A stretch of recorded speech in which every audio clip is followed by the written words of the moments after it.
Hello friends, నా ఛానల్కి స్వాగతం అండి.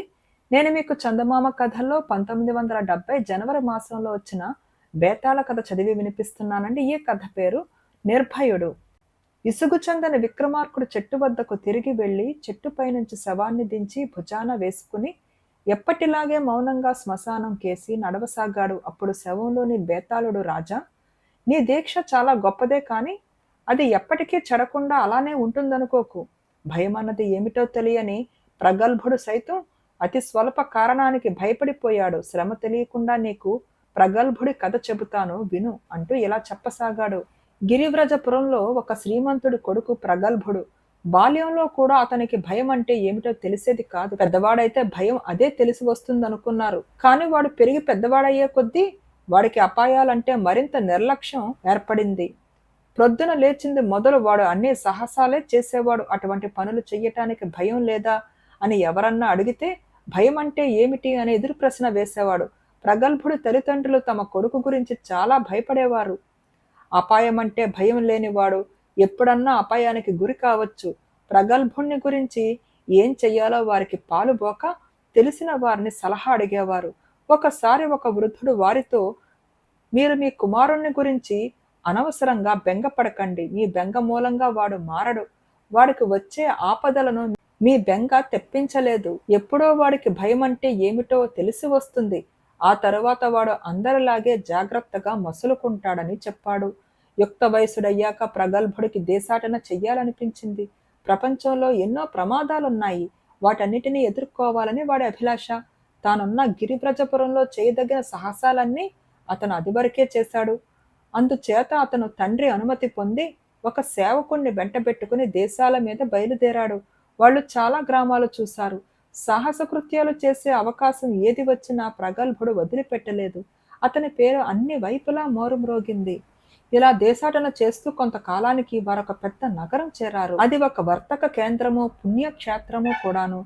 ప్రగల్భుడు చేరిన సమయానికి నగరమంతా యాత్రికులతోనూ వర్తకులతోనూ కిక్కిరిసి ఉన్నది. ప్రగల్భుడికి బస దొరకలేదు. నగరం చివర ఒక పెద్ద భవంతి ఉన్నదని, ఇల్లు గలవారు దానిని పాడుపెట్టి నగరం మధ్యలో తమకు గల మరొక భవంతిలో ఉంటున్నారని తెలిసింది. ప్రగల్భుడు నగరం మధ్యలో ఉంటున్న ఇంటికి వచ్చాడు. పాడుపెట్టిన ఇంటి యజమాని భార్య చనిపోయాడు. ఆయన భార్య తన కుమార్తెతో సహా ఉంటున్నది. అమ్మా, నేను ఈ ఊళ్ళో కొంతకాలం ఉందామని దూరదేశం నుంచి వచ్చాను. నగరం వెలుపల మీ ఇల్లు పాడుపెట్టి ఉన్నదని విన్నాను. 4 రోజుల పాటు నేను అందులో ఉండటానికి అనుమతించగలరా అని ప్రగల్భుడు ఇల్లు గల ఆవిడను వేడుకొన్నాడు. నీ ఇష్టం వచ్చినంత కాలం ఉండు నాయనా. ఆ ఇంట్లో ఉండటానికి ఎవరూ ఒప్పుకోకుండా ఉన్నారు. నీకు అభ్యంతరం లేకపోతే నాకు లేదు అన్నది ఇల్లు గలావిడ. వెంటనే ప్రగల్భుడు తన సేవకుణ్ణి వెంటబెట్టుకుని పాడుబడిన ఇంటికి వెళ్ళి ఇల్లు బాగు చేయించుకుని ఆ రాత్రికి వంట చేయించుకుని తిని నిశ్చింతగా పడుకుని నిద్రపోయాడు. ఒక రాత్రి వేళ ప్రగల్భుడు మేలుకున్నాడు. కప్పు నుంచి మాటలు వినపడ్డాయి. నేను పైనుంచి పడితే ఏం చేస్తావు? ఏమీ చెయ్యను. కావాలంటే నాపైనే పడు అన్నాడు ప్రగల్భుడు. ఎలా పడమన్నావు? మొత్తంగా పడనా, మొక్కలు మొక్కలుగా పడనా అన్న ప్రశ్న మళ్ళీ వినిపించింది. నువ్వు నుసునుసుగా రాలినా నాకేమీ అభ్యంతరం లేదు అన్నాడు ప్రగల్భుడు. అతను ఆ మాట అన్న మరుక్షణం ఒక కాలు దబీమని పైనుంచి పడింది. దాని తరువాత ఒక చెయ్యి, ఇంకో కాలు, తల, ఇలా మనిషి శరీర భాగాలు ప్రగల్భుడి చుట్టూ రాలిపడ్డాయి. ప్రగల్భుడు ఏమాత్రము చలించకుండా, ఈ ఆట ఇక చాలు, నీ భాగాలన్నీ కూడదీసుకుని పూర్తి అవతారంతో కనిపించి ఈ ఇంటిని పట్టుకుని ఎందుకు వేళ్లాడుతున్నావో, ఎందుకు జనాన్ని భయపడుతున్నావో చెప్పు అన్నాడు. అతను చూస్తుండగానే శరీర భాగాలన్నీ చేరుకుని ఒక ఆకారం ప్రగల్భుడి ముందు నిలబడి నీరసంగా ఇలా అన్నది, నేను ఈ ఇంటి యజమానిని. బతుకున్న కాలంలో నేను అక్రమంగా ఇంకొకడి ఆస్తి హరించాను. నేను చేసినది నీచమైన దొంగతనం. ఆ ఆస్తిని నా భార్య చేత ఆ మనిషికి ఇప్పిస్తేనే కానీ నాకు ముక్తి ఉండదు. నువ్వు వెళ్ళి నా భార్యకు ఈ మాటలు చెప్పి నాకు ఈ హీనమైన జీవితం నుంచి త్వరగా విముక్తి కలిగించు. ప్రగల్భుడు అలాగే చేస్తానని మాట ఇవ్వగానే దయ్యం మాయమైపోయింది. ఇంకా తెల్లవారలేదు. అయినా ప్రగల్భుడు వెంటనే బయలుదేరి ఇంటి యజమానురాలి వద్దకు వెళ్ళాడు. అంత చీకటితో అతను రావడం చూసి పాడుపెట్టిన ఇంట్లో అతనికేదో భయోత్పాతం కలిగిందను అనుకున్నది ఇంటికలావిడ. అయితే ప్రగల్భుడు చెప్పినదంతా విన్నాక ఆమెకు పరమానందమయ్యింది. ఆ ఇంట్లో దయ్యంగా తిరుగుతున్నది నా భర్తేనా? ఆయన చెప్పిన కుటుంబం నాకు తెలుసును. పాపం వాళ్ళు కటిక దారిద్ర్యంతో బాధపడుతున్నారు. వాళ్ళకి వాళ్ళ ఆస్తి వెంటనే ఇచ్చేస్తాను. నువ్వు నిజంగా ఎంతో ధైర్యవంతుడివి కనుకనే నా భర్తకు విముక్తి లభించింది. నాయనా, నువ్వు ఎక్కడి నుంచి వస్తేనే మా కుటుంబానికి ఎంతో మేలు చేశావు. నా కూతురినిచ్చి పెళ్లి చేస్తాను. నిక్షేపంగా మాతోనే ఉండిపో. మరెక్కడికి వెళ్ళకు అన్నది ఆ ఇల్లాలు. ఆమె కూతురు చాలా చక్కనిది, బుద్ధిమంతురాలు. కాని ప్రగల్భుడికి సాహసకృత్యాలు చెయ్యాలని ఉండటం చేత అతనికి ఒక చోట స్థిరపడిపోవాలని లేదు. నన్ను క్షమించండి, నేను ఒక చోట స్థిరంగా ఉండలేను. అపాయాలను వెతుక్కుంటూ తిరిగేవాడికి బ్రహ్మచర్యమే మేలు అన్నాడు ప్రగల్భుడు ఆమెతో. ఆమె కుమార్తె 2 పావురాలను పంజరంతో సహా అతనికి బహుమానంగా ఇచ్చింది. ఆ తల్లి కూతుళ్లకు వీడ్కోలు చెప్పి ప్రగల్భుడు తన సేవకుడితో సహా ఆ నగరం నుంచి బయలుదేరాడు. వాళ్ళు తెల్లవారుతూనే బయలుదేరి మధ్యాహ్నానికల్లా ఒక అందమైన వన ప్రాంతం చేరుకుని చెట్ల నీడలో విశ్రాంతి తీసుకున్నారు. అప్పుడు సేవకుడు ప్రగల్భుడితో, ఈ పావురాలు చూడండి, స్వేచ్ఛ కోసం ఎలా కొట్టుకుంటున్నాయో, మన వెంట ఇవి కూడా దేనికి అన్నాడు. నిజమే అంటూ ప్రగల్భుడు పంజరం తలుపు తెరిచాడు. వెంటనే పావురాలు పైకి వచ్చి ప్రగల్భుడి ముఖం ముందు రెక్కలను పెద్ద చప్పుడుతో ఆడించి ఎగిరిపోయాయి. వాటి రెక్కల చప్పుడుకు ప్రగల్భుడి గుండె గబుక్కుమన్నది. అతను క్షణం పాటు భయపడ్డాడు. అంతే, ఆ క్షణంలో అతని తత్వం అంతా మారిపోయింది. దేశాటన చెయ్యాలని, సాహసకృత్యాలు చెయ్యాలని ఎంతవరకు ఉండిన ఉత్సాహం ఒక్కసారిగా అంతరించిపోయింది. అతను వెంటనే తిరిగి వచ్చి ఆ ఇల్లాలి కుమార్తెను పెళ్లాడి అక్కడే సుఖంగా స్థిరపడిపోయాడు. తన కుమారుడిలో వచ్చిన ఈ మార్పు తెలిసి అతని తండ్రి కూడా సంతోషించాడు. బేతాళుడు ఈ కథ చెప్పి, రాజా, ఎంతంత సాహసాలో చేసి ఎన్నో ప్రమాదాలను ఎదుర్కొన్న నిర్భయుడు ప్రగల్భుడు సాధువులైన పావురాలను చూసి భయపడటం ఏమిటి? ఈ ప్రశ్నకు సమాధానం తెలిసి కూడా చెప్పకపోయావో నీ తల పగిలిపోతుందని అన్నాడు. దానికి విక్రమార్కుడు, భయం అపాయం వల్లనే కలుగుతుంది అనుకోవటం పొరపాటు. సాహస కార్యాలు చేసేవారంతా భయం ఎరగని వాళ్ళు అనుకోవటం కూడా పొరపాటే. మహాయోధుడికి కూడా భయం ఉండవచ్చు. భయం అన్నది అనుభవం లేని వాడు ఎలాంటి ప్రమాదాన్నైనా ఎదుర్కోగలుగుతాడు. ప్రమాదం యొక్క స్వభావం తెలియనప్పుడే భయం అన్నది ఏర్పడుతుంది. పావురాలు సాధువులే కాని అవి తమ రెక్కలతో అసాధారణమైన ధ్వని చేస్తాయి. అలాంటి చప్పుడు ముఖం ఎదుట అకస్మాత్తుగా కలగటంతో ప్రగల్భుడు దడుచుకున్నాడు అని చెప్పాడు. రాజుకు ఈ విధంగా మౌనభంగం కలగగానే బేతాళుడు శవంతో సహా మాయమై మళ్లీ చెట్టెక్కాడు. ఈ కథ పేరు విదూషకుడి నేరం. పట్టువదలని విక్రమార్కుడు చెట్టు వద్దకు తిరిగి వెళ్లి చెట్టుపై నుంచి శవాన్ని దించి భుజాన వేసుకుని ఎప్పటిలాగే మౌనంగా శ్మశానం కేసి నడవసాగాడు. అప్పుడు శవంలోని బేతాళుడు, రాజా, పాముతో చెరలాటాలాడే వాడికి ఎప్పటికైనా ప్రమాదం తప్పదు. నీకు హెచ్చరికగా ఉండగలందులకు మద్రదేశపు విదూషకుడి కథ చెబుతాను, శ్రమ తెలియకుండా విను అంటూ ఇలా చెప్పసాగాడు. పూర్వం మద్రదేశపు రాజు వద్ద ఒక ప్రఖ్యాతి చెందిన విదూషకుడుండేవాడు. అతను హాస్యం చెప్పటమే కాక చూస్తేనే నవ్వు పుట్టించేటట్టుగా ఉండేవాడు. పొట్టిగా బక్కగా ఉండేవాడు. అతని చెవులు మొంత చెవుల్లాగుండేవి. నవ్వితే అతని నోరు ఈ చెవి నుంచి ఆ చెవి దాకా తెరుచుకునేది. చాలా చలాకీ అయిన మనిషి. హాస్య కథలు చెప్పినది చెప్పకుండా చెప్పేవాడు. రాజసభలో అందరినీ హాస్యం పట్టించేవాడు. రాజుగారిని కూడా చూసేవాడు కాడు. తనను హేళన చేస్తే కూడా రాజుగారు ఏమీ అనేవాడు కాడు. అలాంటప్పుడు మిగిలిన వాళ్ళు పైకి ఏమీ అనటానికి ఉండేది కాదు. కానీ అందరికీ అతనంటే కోపము, భయము ఉండేవి. విదూషకుడు వల్ల రాజుగారికి చాలా ఉపయోగాలుండేవి. తన కింద కొలువు చేసేవాళ్ళు ఏదైనా మోసం చేసి అది రుజువైతే శిక్షించటానికి వీలుండేది. కానీ కేవలము అనుమానాలు మాత్రమే ఉన్న చోట విదూషకుడి హాస్యం వారి అక్రమాలకు విరుగుడుగా పనిచేసేది. కొందరు అధికారులు ఏ దుష్కార్యాలైనా మొదలు పెట్టినప్పుడు విదూషకుడి హాస్యానికి గురి కావడం జరిగి తమ రహస్యం రాజుకు తెలిసిపోయిందనుకుని తమ దుష్కార్యాలు కట్టిపెట్టేవారు. హాస్యం మిషమీద విదూషకుడు ఏదో విధంగా అందరినీ నిందించేవాడు. ఎవరినన్నా అతను నిందించినప్పుడు వారి పట్ల ఆగ్రహం కలవారికి తృప్తిగా ఉండేది. ఇలా అనేక రకాల విదూషకుడు రాజుగారికి కనిపించిన ఉపకారాలు చేస్తూ ఉండేవాడు. అందుకే ఒక్కో సమయంలో విదూషకుడి హాస్యం తన మీదకి తిరిగిన రాజు తాను కూడా అందరితో పాటు నవ్వి ఊరుకునేవాడు. ఇలా ఉండగా ఒకనాడు రాజుగారి జన్మదినోత్సవం జరిగింది. సాయంకాలం రకరకాల వినోదాలు జరిగాయి. నృత్యాలు, గానాలు, విందులు, వినోదాలు అయ్యాయి. రాజుగారు సభికులు కబుర్లలో పడ్డారు. విదూషకుడు విజృంభించి హాస్య కథలు చెబుతూ మధ్య మధ్య ఎవరిని పడితే వారిని నోటికి వచ్చినట్టు అవహేళన చేస్తున్నాడు. అలా వాగుతున్నవాడు కాస్త, ప్రపంచంలో నాకన్నా మూఢుడు లేడని మీరంతా అనుకుంటున్నారు నాకు తెలుసు, కానీ నాకన్నా కూడా పెద్ద మూఢుడు మన రాజు అన్నాడు. రాజుగారు విరగబడి నవ్వాడు. ఆయనతో పాటు అందరూ నవ్వారు. నేను అందవికారంగా ఉంటాను నిజమే, రాజుగారు అందగాడన్నది నిజమే. ఆయన అందమంతా ఆయన దొడ్డి కాళ్లలో ఉంది. ఆయన గారి కాళ్ళు గుర్రం మీద కూర్చుంటే ఎలా ఉంటాయో నడిచేటప్పుడు అలాగే ఉంటాయి అన్నాడు విదూషకుడు. రాజు నవ్వాడు. ఈయన గారంతటి లోభిని మనం చూడబోము. నాకన్నా ఈయనకు 10 లక్షల రెట్లు ఎక్కువ ఆస్తి ఉన్నది. అయితేనే నాకన్నా రెట్టింపు తిండి కూడా తినలేడు అన్నాడు విదూషకుడు. రాజు మళ్ళీ నవ్వాడు. మనకు బ్రహ్మదేవుడు రాజుగా ఈ మందబుద్ధిని, ఈ లోభిని, ఈ దొడ్డి కాళ్ల వాణ్ణి, ఈ బట్టతల వాణ్ణి ఇచ్చినందుకు మనం ఏదో పాపం చేసి ఉండాలి అన్నాడు విదూషకుడు. రాజు ఒక్క కేక పెట్టి ఆగు, చాలించు అన్నాడు ఆగ్రహంతో. ఆయన తన భటులకేసి తిరిగి ఈ నిర్భాగ్యుణ్ణి వెంటనే బంధించి రేపు మన సింహానికి వెయ్యండి అన్నాడు. విదూషకుడి రక్తం జిల్లుమన్నది. తాను అనకూడని మాట ఏమన్నాడో అతనికి తెలియలేదు. భటులు అతన్ని తీసుకుపోయి రాజభవనంలోనే ఒక గదిలో ఖైదు చేశారు.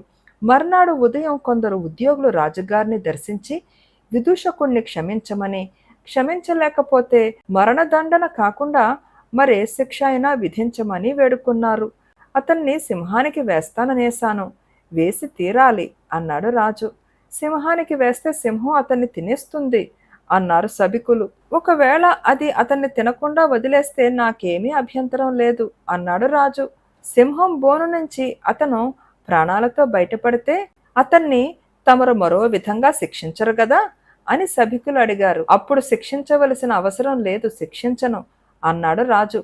సభికులు రాజుగారి వద్ద సెలవు పుచ్చుకుని యువతలకి వచ్చేసి విదూషకుణ్ణి సింహం తినకుండా చేసేటందుకు మార్గాలు ఆలోచించారు. రాజుగారు పెంచే సింహం ఒక పెద్ద గదిలో ఉంటుంది. ఆ గది చుట్టూ ఇనప కమ్మీలు అమర్చి బోనులాగా తయారు చేశారు. సింహానికి ఆహారం పెట్టడానికి ఒక మనిషి ఉన్నాడు. విదూషకుడు మిత్రులైన సభికులు అతని వద్దకు వెళ్ళి ఈ రోజు సింహానికి తిండి బాగా పెట్టి రేపటికి కూడా ఆకలి పుట్టకుండా చెయ్యి అన్నారు. సింహం ఉండే బోనుకు 2 ద్వారాలున్నాయి. అవి ఎప్పుడూ మూసే ఉంటాయి. సింహాన్ని సాకేవాడికి బాగా లంచం పెట్టి బోనులోనికి వెళ్ళిన విదూషకుడు 2వ ద్వారం దగ్గరికి వచ్చేసరికి వాడు దాన్ని తెరిచేటట్టు ఒప్పించారు. ఈ ఏర్పాట్లన్నీ విదూషకుడికి అతని స్నేహితులు చెప్పారు. కానీ అతనికి తాను ప్రాణాలతో బయటపడతానన్న ఆశ లేదు. నేను విదూషకుడిలాగా బతికాను, అలాగే చస్తాను. నాకు పంచరంగుల దుస్తులు తయారు చేయించండి, వాటి నిండా గజ్జెలు గంటలు కట్టించండి అన్నాడు విదూషకుడు తన మిత్రులతో. అవన్నీ తయారయ్యాయి. విదూషకుణ్ణి దండించే సమయం ఆసన్నమయ్యింది. వేల కొద్దీ జనం సింహం బోను చుట్టూ మోగారు. రాజుగారు వచ్చి విదూషకుణ్ణి బోనులోకి తొయ్యండి అని ఆజ్ఞ ఇచ్చారు. భటులు విదూషకుణ్ణి తెచ్చారు. రంగురంగుల దుస్తులు ధరించి గజ్జల గలగల్లాడిస్తూ 10 మంది నాట్యకత్తలు నడిచి వస్తున్నట్టు చప్పుడు చేస్తూ భటుల వెంట వచ్చిన విదూషకుణ్ణి చూడగానే జనం గొల్లును నవ్వారు. రాజుగారు కూడా బలవంతాన నవ్వు ఆపుకోవలసి వచ్చింది. భటులు బోను తలుపులు తెరిచి విదూషకుణ్ణి లోపలికి తోసి చప్పున తలుపు మూసేశారు. విదూషకుడు ఒక మూలగా పడుకుని ఉన్న సింహాన్ని చూశాడు. అది అంతకు ముందే ఎక్కి తొక్కినట్టు ఆహారం తిని ఉన్నది. దానికి 2 గజాల దూరంలో నుంచి అతను 2వ ద్వారం వద్దకు వెళ్ళాలి. అవసరం వస్తే దాన్ని తెరిచేవాడు ఆ ద్వారం వద్ద నిలబడి ఉన్నాడు. విదూషకుడు మెల్లగా 1 అడుగు ముందుకు వేశాడు. అంతదాగా పడుకుని ఉన్న సింహం లేచి కూర్చుని అతనికేసే చూడసాగింది. అప్పుడు విదూషకుడు కోతిలాగా గెంతటము, నాట్యం చెయ్యటము, పిల్లి మొగ్గలు వెయ్యటము చేశాడు. బయట జనం పగలబడి నవ్వుతున్నారు. గజ్జల చప్పుడు, గంటల చప్పుడు విని సింహం బెదిరినట్టు కనపడింది. అదే సమయం అనుకుని విదూషకుడు దాని పక్కగా 2వ ద్వారం కేసి పరిగెత్తాడు. కానీ సింహం అతని కేసి ఒక అడుగు వేసి దూకబోయే భంగిమ ప్రదర్శించింది. మరుక్షణం అది దూకనే దూకింది. కానీ ఇంతలోపలే విదూషకుడు రెండో ద్వారాన్ని సమీపించటము, అది తెరుచుకుని అతను బయటపడటము జరిగాయి. ఎలాగైతేనే విదూషకుడు ప్రాణాలు దక్కాయి. అందుకు సంతోషించిన వాళ్ళు లేరు. రాజుగారు కూడా అతను ప్రాణాలు దక్కించుకోవాలనే కోరుకున్నాడు. తరువాత విదూషకుడు అతి కష్టం మీద రాజుగారి విదూషకుడుగా ఉండటానికి ఒప్పుకున్నాడు. కానీ అతను ఎవరినీ మళ్ళీ నవ్వించలేదు. అసలు విదూషకుడు సింహవాత పడినట్టే అయ్యింది. బేతాళుడు ఈ కథ చెప్పి, రాజా, విదూషకుడు ఏమి తప్పు చేశాడని రాజు అతన్ని సింహవాత వేయించాడు? విదూషకుడు తనను నిందిస్తూ ఉంటే నవ్వనివాడు అకస్మాత్తుగా అంత కోపం చెందటానికి కారణమేమిటో తెలిసి కూడా చెప్పకపోయావో నీ తల పగిలిపోతుందని అన్నాడు. విదూషకుడు రాజుకు దొడ్డికాళ్లని, మందబుద్ధి అని, లోభితనమని అన్నవి వట్టి అబద్ధాలై ఉండాలి. అందుకే రాజు అందరితో పాటు నవ్వాడు. కాని రాజుకు బట్టతలని విదూషకుడు అన్న మాట వాస్తవమై ఉంటుంది. రాజుకు ఆగ్రహం తెప్పించిన మాటలలో అది ఒక్కటే కొత్తగా అతను అన్న మాట. మిగిలిన మాటలన్నిటికీ రాజు అది వరకు నవ్వనే నవ్వాడు. హాస్యానికైనా ఉన్న మాట అనకూడదన్న సంగతి విదూషకుడు ఆ క్షణాన మరిచాడు. అదే అతను చేసిన తప్పయి ఉంటుందని అన్నాడు. రాజుకు ఈ విధంగా మౌనభంగం కలగగానే బేతాళుడు శవంతో సహా మాయమై మళ్లీ చెట్టెక్కాడు. ఈ కథ పేరు ప్రాణ స్నేహితులు. పట్టువదలని విక్రమార్కుడు చెట్టు వద్దకు తిరిగి వెళ్లి చెట్టుపై నుంచి శవాన్ని దించి భుజాన వేసుకుని ఎప్పటిలాగే మౌనంగా శ్మశానం కేసి నడవసాగాడు. అప్పుడు శవంలోని బేతాళుడు, రాజా, సామాన్య మానవులకు అపూర్వమైన అనుభవాల వల్ల సుఖం కన్నా కష్టమే హెచ్చుగా కలుగుతుంది. ఇందుకు నిదర్శనంగా సౌనక మౌద్గల్యుల కథ చెబుతాను, శ్రమ తెలియకుండా విను అంటూ ఈ విధంగా చెప్పసాగాడు. పూర్వం స్వర్ణనది తీరాన ఒక గ్రామంలో సౌనకుడు, మౌద్గల్యుడు అనేవాళ్ళుండేవాళ్ళు. వాళ్ళు ప్రాణ స్నేహితులు. ఒక్క క్షణం కూడా ఒకరిని విడిచి ఒకరుండేవారు కారు. ఏ కారణం చేతనైనా ఒకనాడు వారిద్దరూ కలుసుకుని కబురు చెప్పుకోవడం పడకపోతే ఆ రోజు వారిద్దరికీ దుర్దినంగా తోచేది. ఏ ఒక్కరికైనా గ్రామాంతరాన పని పడితే ఇద్దరూ వెళ్లేవాళ్ళు. ఇలా ఉండగా మౌద్గల్యుడు మరణించాడు. సౌనకుడు తన స్నేహితుడు శవం పైన పడి దారుణంగా విలపించాడు. నలుగురు బలాఢ్యులు సౌనకుణ్ణి బతిమాలి లాభం లేక పట్టి యువతలకి లాగితేనే కాని మౌద్గల్యుడి శవాన్ని ఇంటి నుంచి కదిలించడం సాధ్యం కాలేదు. తన ప్రాణ స్నేహితుడి మరణంతో సౌనకుడు కుంగిపోయాడు. అతనికి జీవితమంతా అంధకారమైపోయినట్టు అనిపించింది. ఇంతలో ఒక రాత్రి సౌనకుడికి ఒక కల వచ్చింది. ఆ కలలో మౌద్గల్యుడు కనిపించాడు. అతను అద్భుతమైన దేవతా వస్త్రాలు ధరించి ఉన్నాడు. అతను సౌనకుడితో, మిత్రమా, నాకు యమలోకంలో పెద్ద పదవి ఇచ్చారు. అక్కడ నేను చాలా అధికారాలు కలిగి ఉన్నాను. అందుచేత మన స్నేహానికి అంతరాయం లేకుండా రోజు మనం అక్కడ కలుసుకునే ఏర్పాటు చేశాను. నువ్వు పడుకోపోయేటప్పుడు ఒక మంత్రం చదివితే నిద్రలో ఉన్నంతసేపు యమలోకానికి వచ్చి నాతో కాలక్షేపం చేయవచ్చు అని చెప్పి మంత్రం ఉపదేశించాడు. మరునాడు ఉదయం సౌనకుడు నిద్రలేస్తూనే తన మనసు చాలా తేలిక పడ్డట్టు గ్రహించి తాను కన్న కల వాస్తవమై ఉండాలనుకున్నాడు. ఆ రాత్రి అతను పడుకుని నిద్రపోయే ముందు తన మిత్రుడు కలలో చెప్పిన మంత్రం చదివాడు. తర్వాత కొద్దిసేపట్లోనే అతను యమలోకంలో ఉన్నాడు. మౌద్గల్యుడు అతనికి ఎదురు వచ్చి స్వాగతం చెప్పి తన వెంట తీసుకుపోయాడు. ఇద్దరూ వెనకటిలాగే కబుర్లు చెప్పుకుంటూ చాలాసేపు కాలక్షేపం చేశారు. తిరిగి తెల్లవారి నిద్ర మెలకు వచ్చేసరికి సౌనకుడు తన ఎంటనే ఉన్నాడు.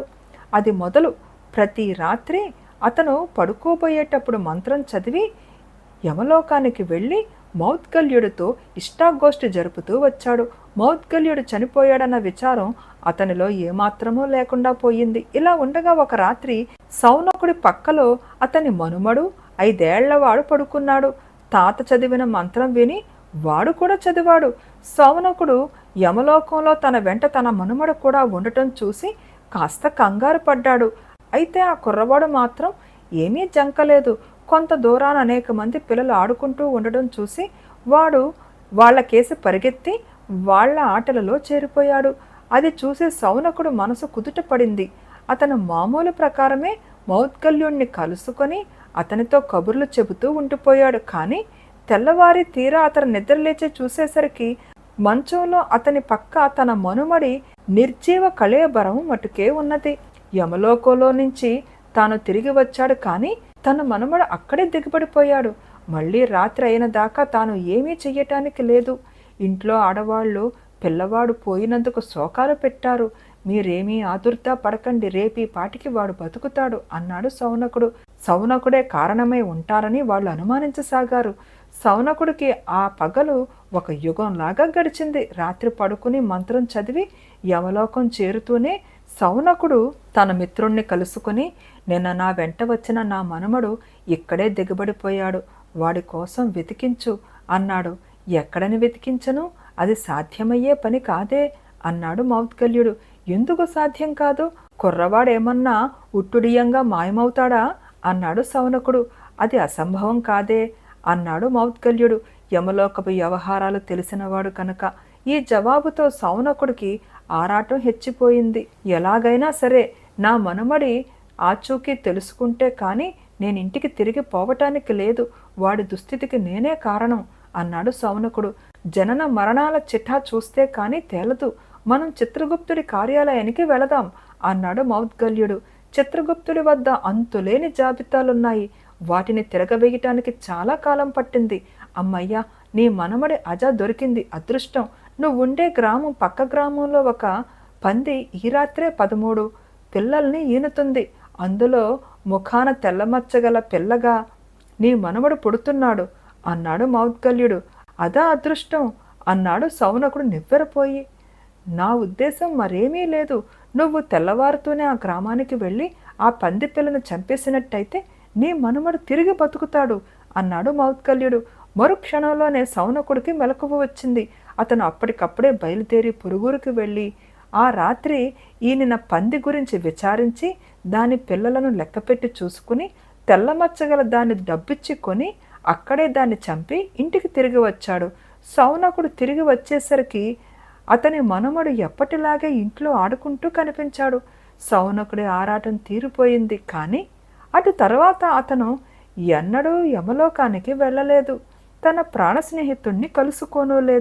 బేతాళుడు ఈ కథ చెప్పి, రాజా, నాకొక సందేహం.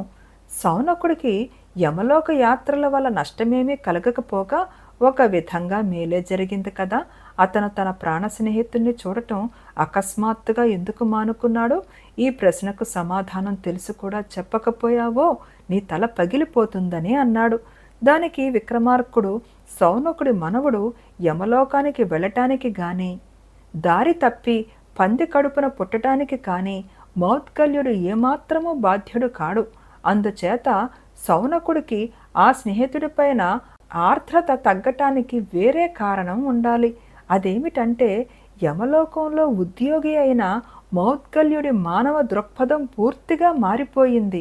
జనన మరణాలు, ఉత్తమ జన్మలు, హీన జన్మలెత్తటము అతనికి పరిపాటి అయిపోయింది. శౌనకుడిలో మానవత్వం ఇంకా మారలేదు. తమ ఇద్దరు మనస్తత్వాలలోనూ ఏర్పడిన తేడాను శౌనకుడు తన మనుమడు పంది జన్మ ఎత్తడం గురించి మౌద్గల్యుడి వైఖరిని బట్టే తెలుసుకోగలిగాడు. ఆ తరువాత ఇద్దరి మధ్య ఉండిన స్నేహభావం సడలటం సహజమే అన్నాడు. రాజుకు ఈ విధంగా మౌనభంగం కలగగానే బేతాళుడు శవంతో సహా మాయమై మళ్ళీ చెట్టెక్కాడు. ఈ కథ పేరు అతిథి సత్కారం. పట్టువదలని విక్రమార్కుడు చెట్టు వద్దకు తిరిగి వెళ్లి చెట్టుపై నుంచి శవాన్ని దించి భుజాన వేసుకుని ఎప్పటిలాగే శ్మశానం కేసి నడవసాగాడు. అప్పుడు శవంలోని బేతాళుడు, రాజా, నీ పట్టుదల చూడగా నాకు దృఢవ్రతుడి కథ గుర్తుకు వస్తున్నది.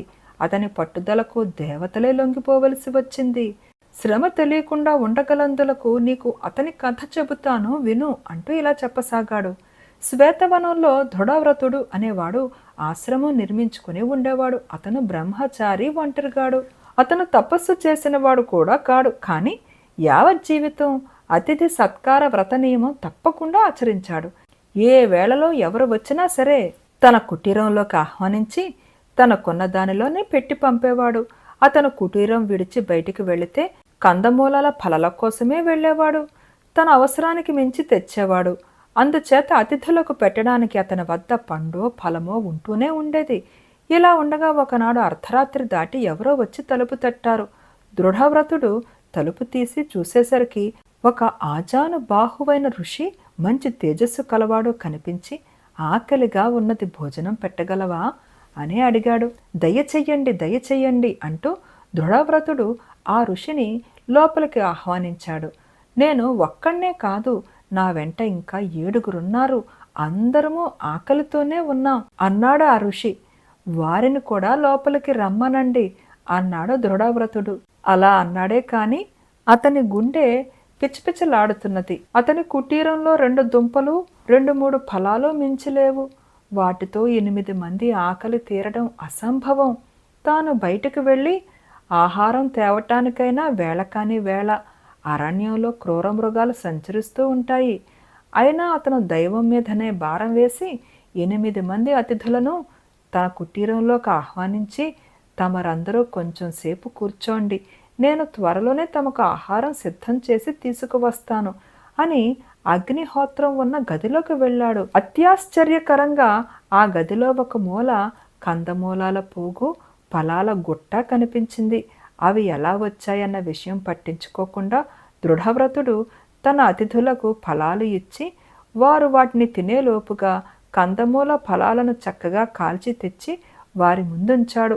ఈ ఆతిథ్యంతో అతిథులు చాలా సంతృప్తి చెందారు. వారికి పెద్ద అయిన ఋషి దృఢవ్రతుడితో, పుణ్యాత్ముడివి, ఈ పుణ్యం ఊరికే పోదు, మేమిక వెళ్ళి వస్తాం అన్నాడు.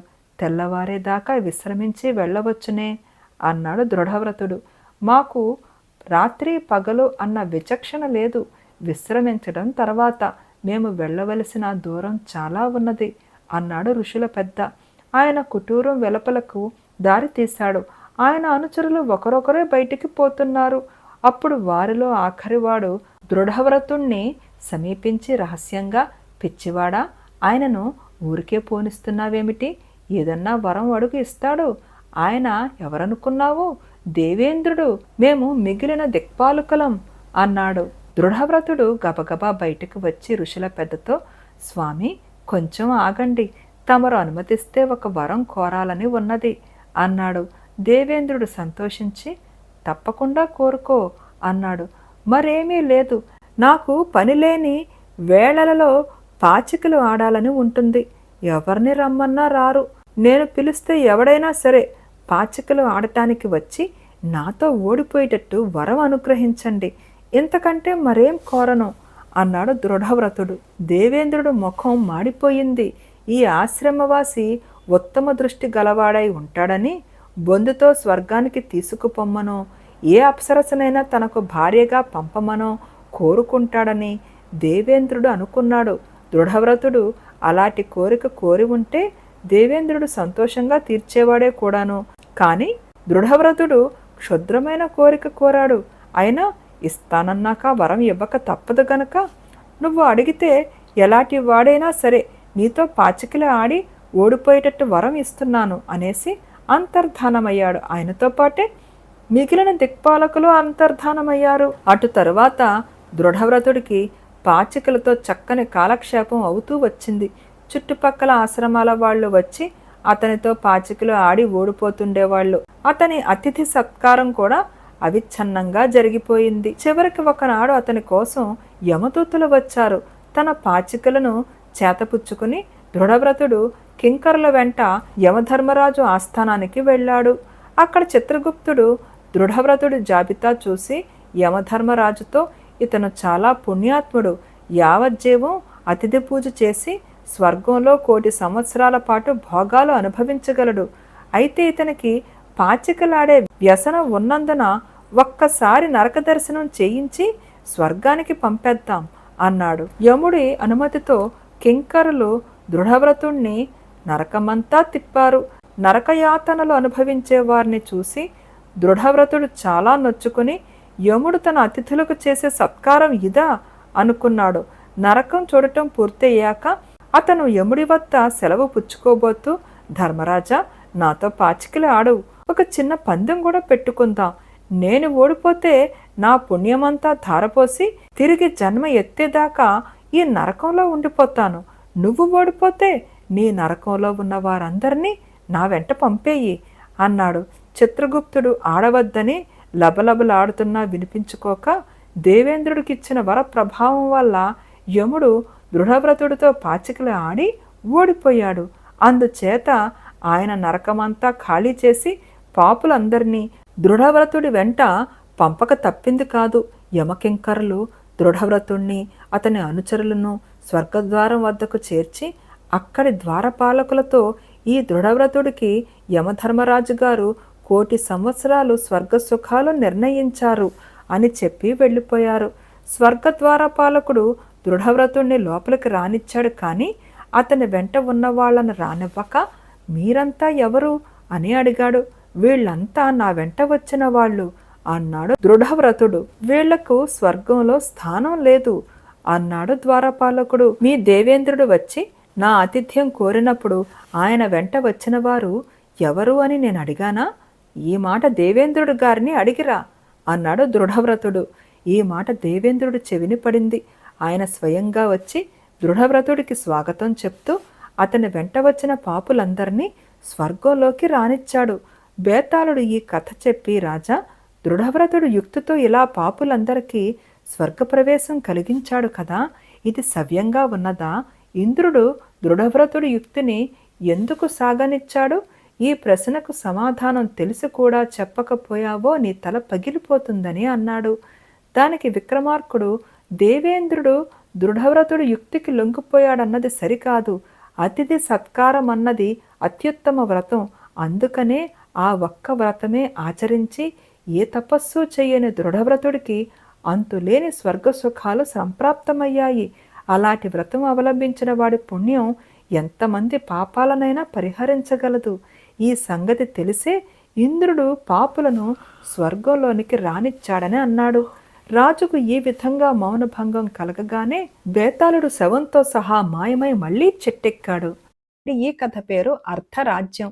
పట్టువదలని విక్రమార్కుడు చెట్టు వద్దకు తిరిగి వెళ్లి చెట్టుపై నుంచి శవాన్ని దించి భుజాన వేసుకుని ఎప్పటిలాగే మౌనంగా శ్మశానం కేసి నడవసాగాడు. అప్పుడు శవంలోని బేతాళుడు, రాజా, కేవలము శ్రమ వల్ల కార్యసిద్ధి కావటం సందేహాస్పదం. అందుకు నిదర్శనంగా నీకు ప్రతాపుడు అనేవాడి కథ చెబుతాను, శ్రమ తెలియకుండా విను అంటూ ఇలా చెప్పసాగాడు. పూర్వం ఒక గొప్ప దేశంలో ఒక గజ దొంగ ఉండేవాడు. వాడు చోర విద్యలు అన్నిటిలోనూ ఆరితేరినవాడు. ఎండుటాకుల మీదుగా కూడా వాడు నిశ్శబ్దంగా పోగలడు. కట్టిక చీకటిలో సైతం స్పష్టంగా చూసే శక్తినిచ్చే అంజనం లాంటివి ఎన్నో ఉపకరణాలు వాడి వద్ద ఉండేవి.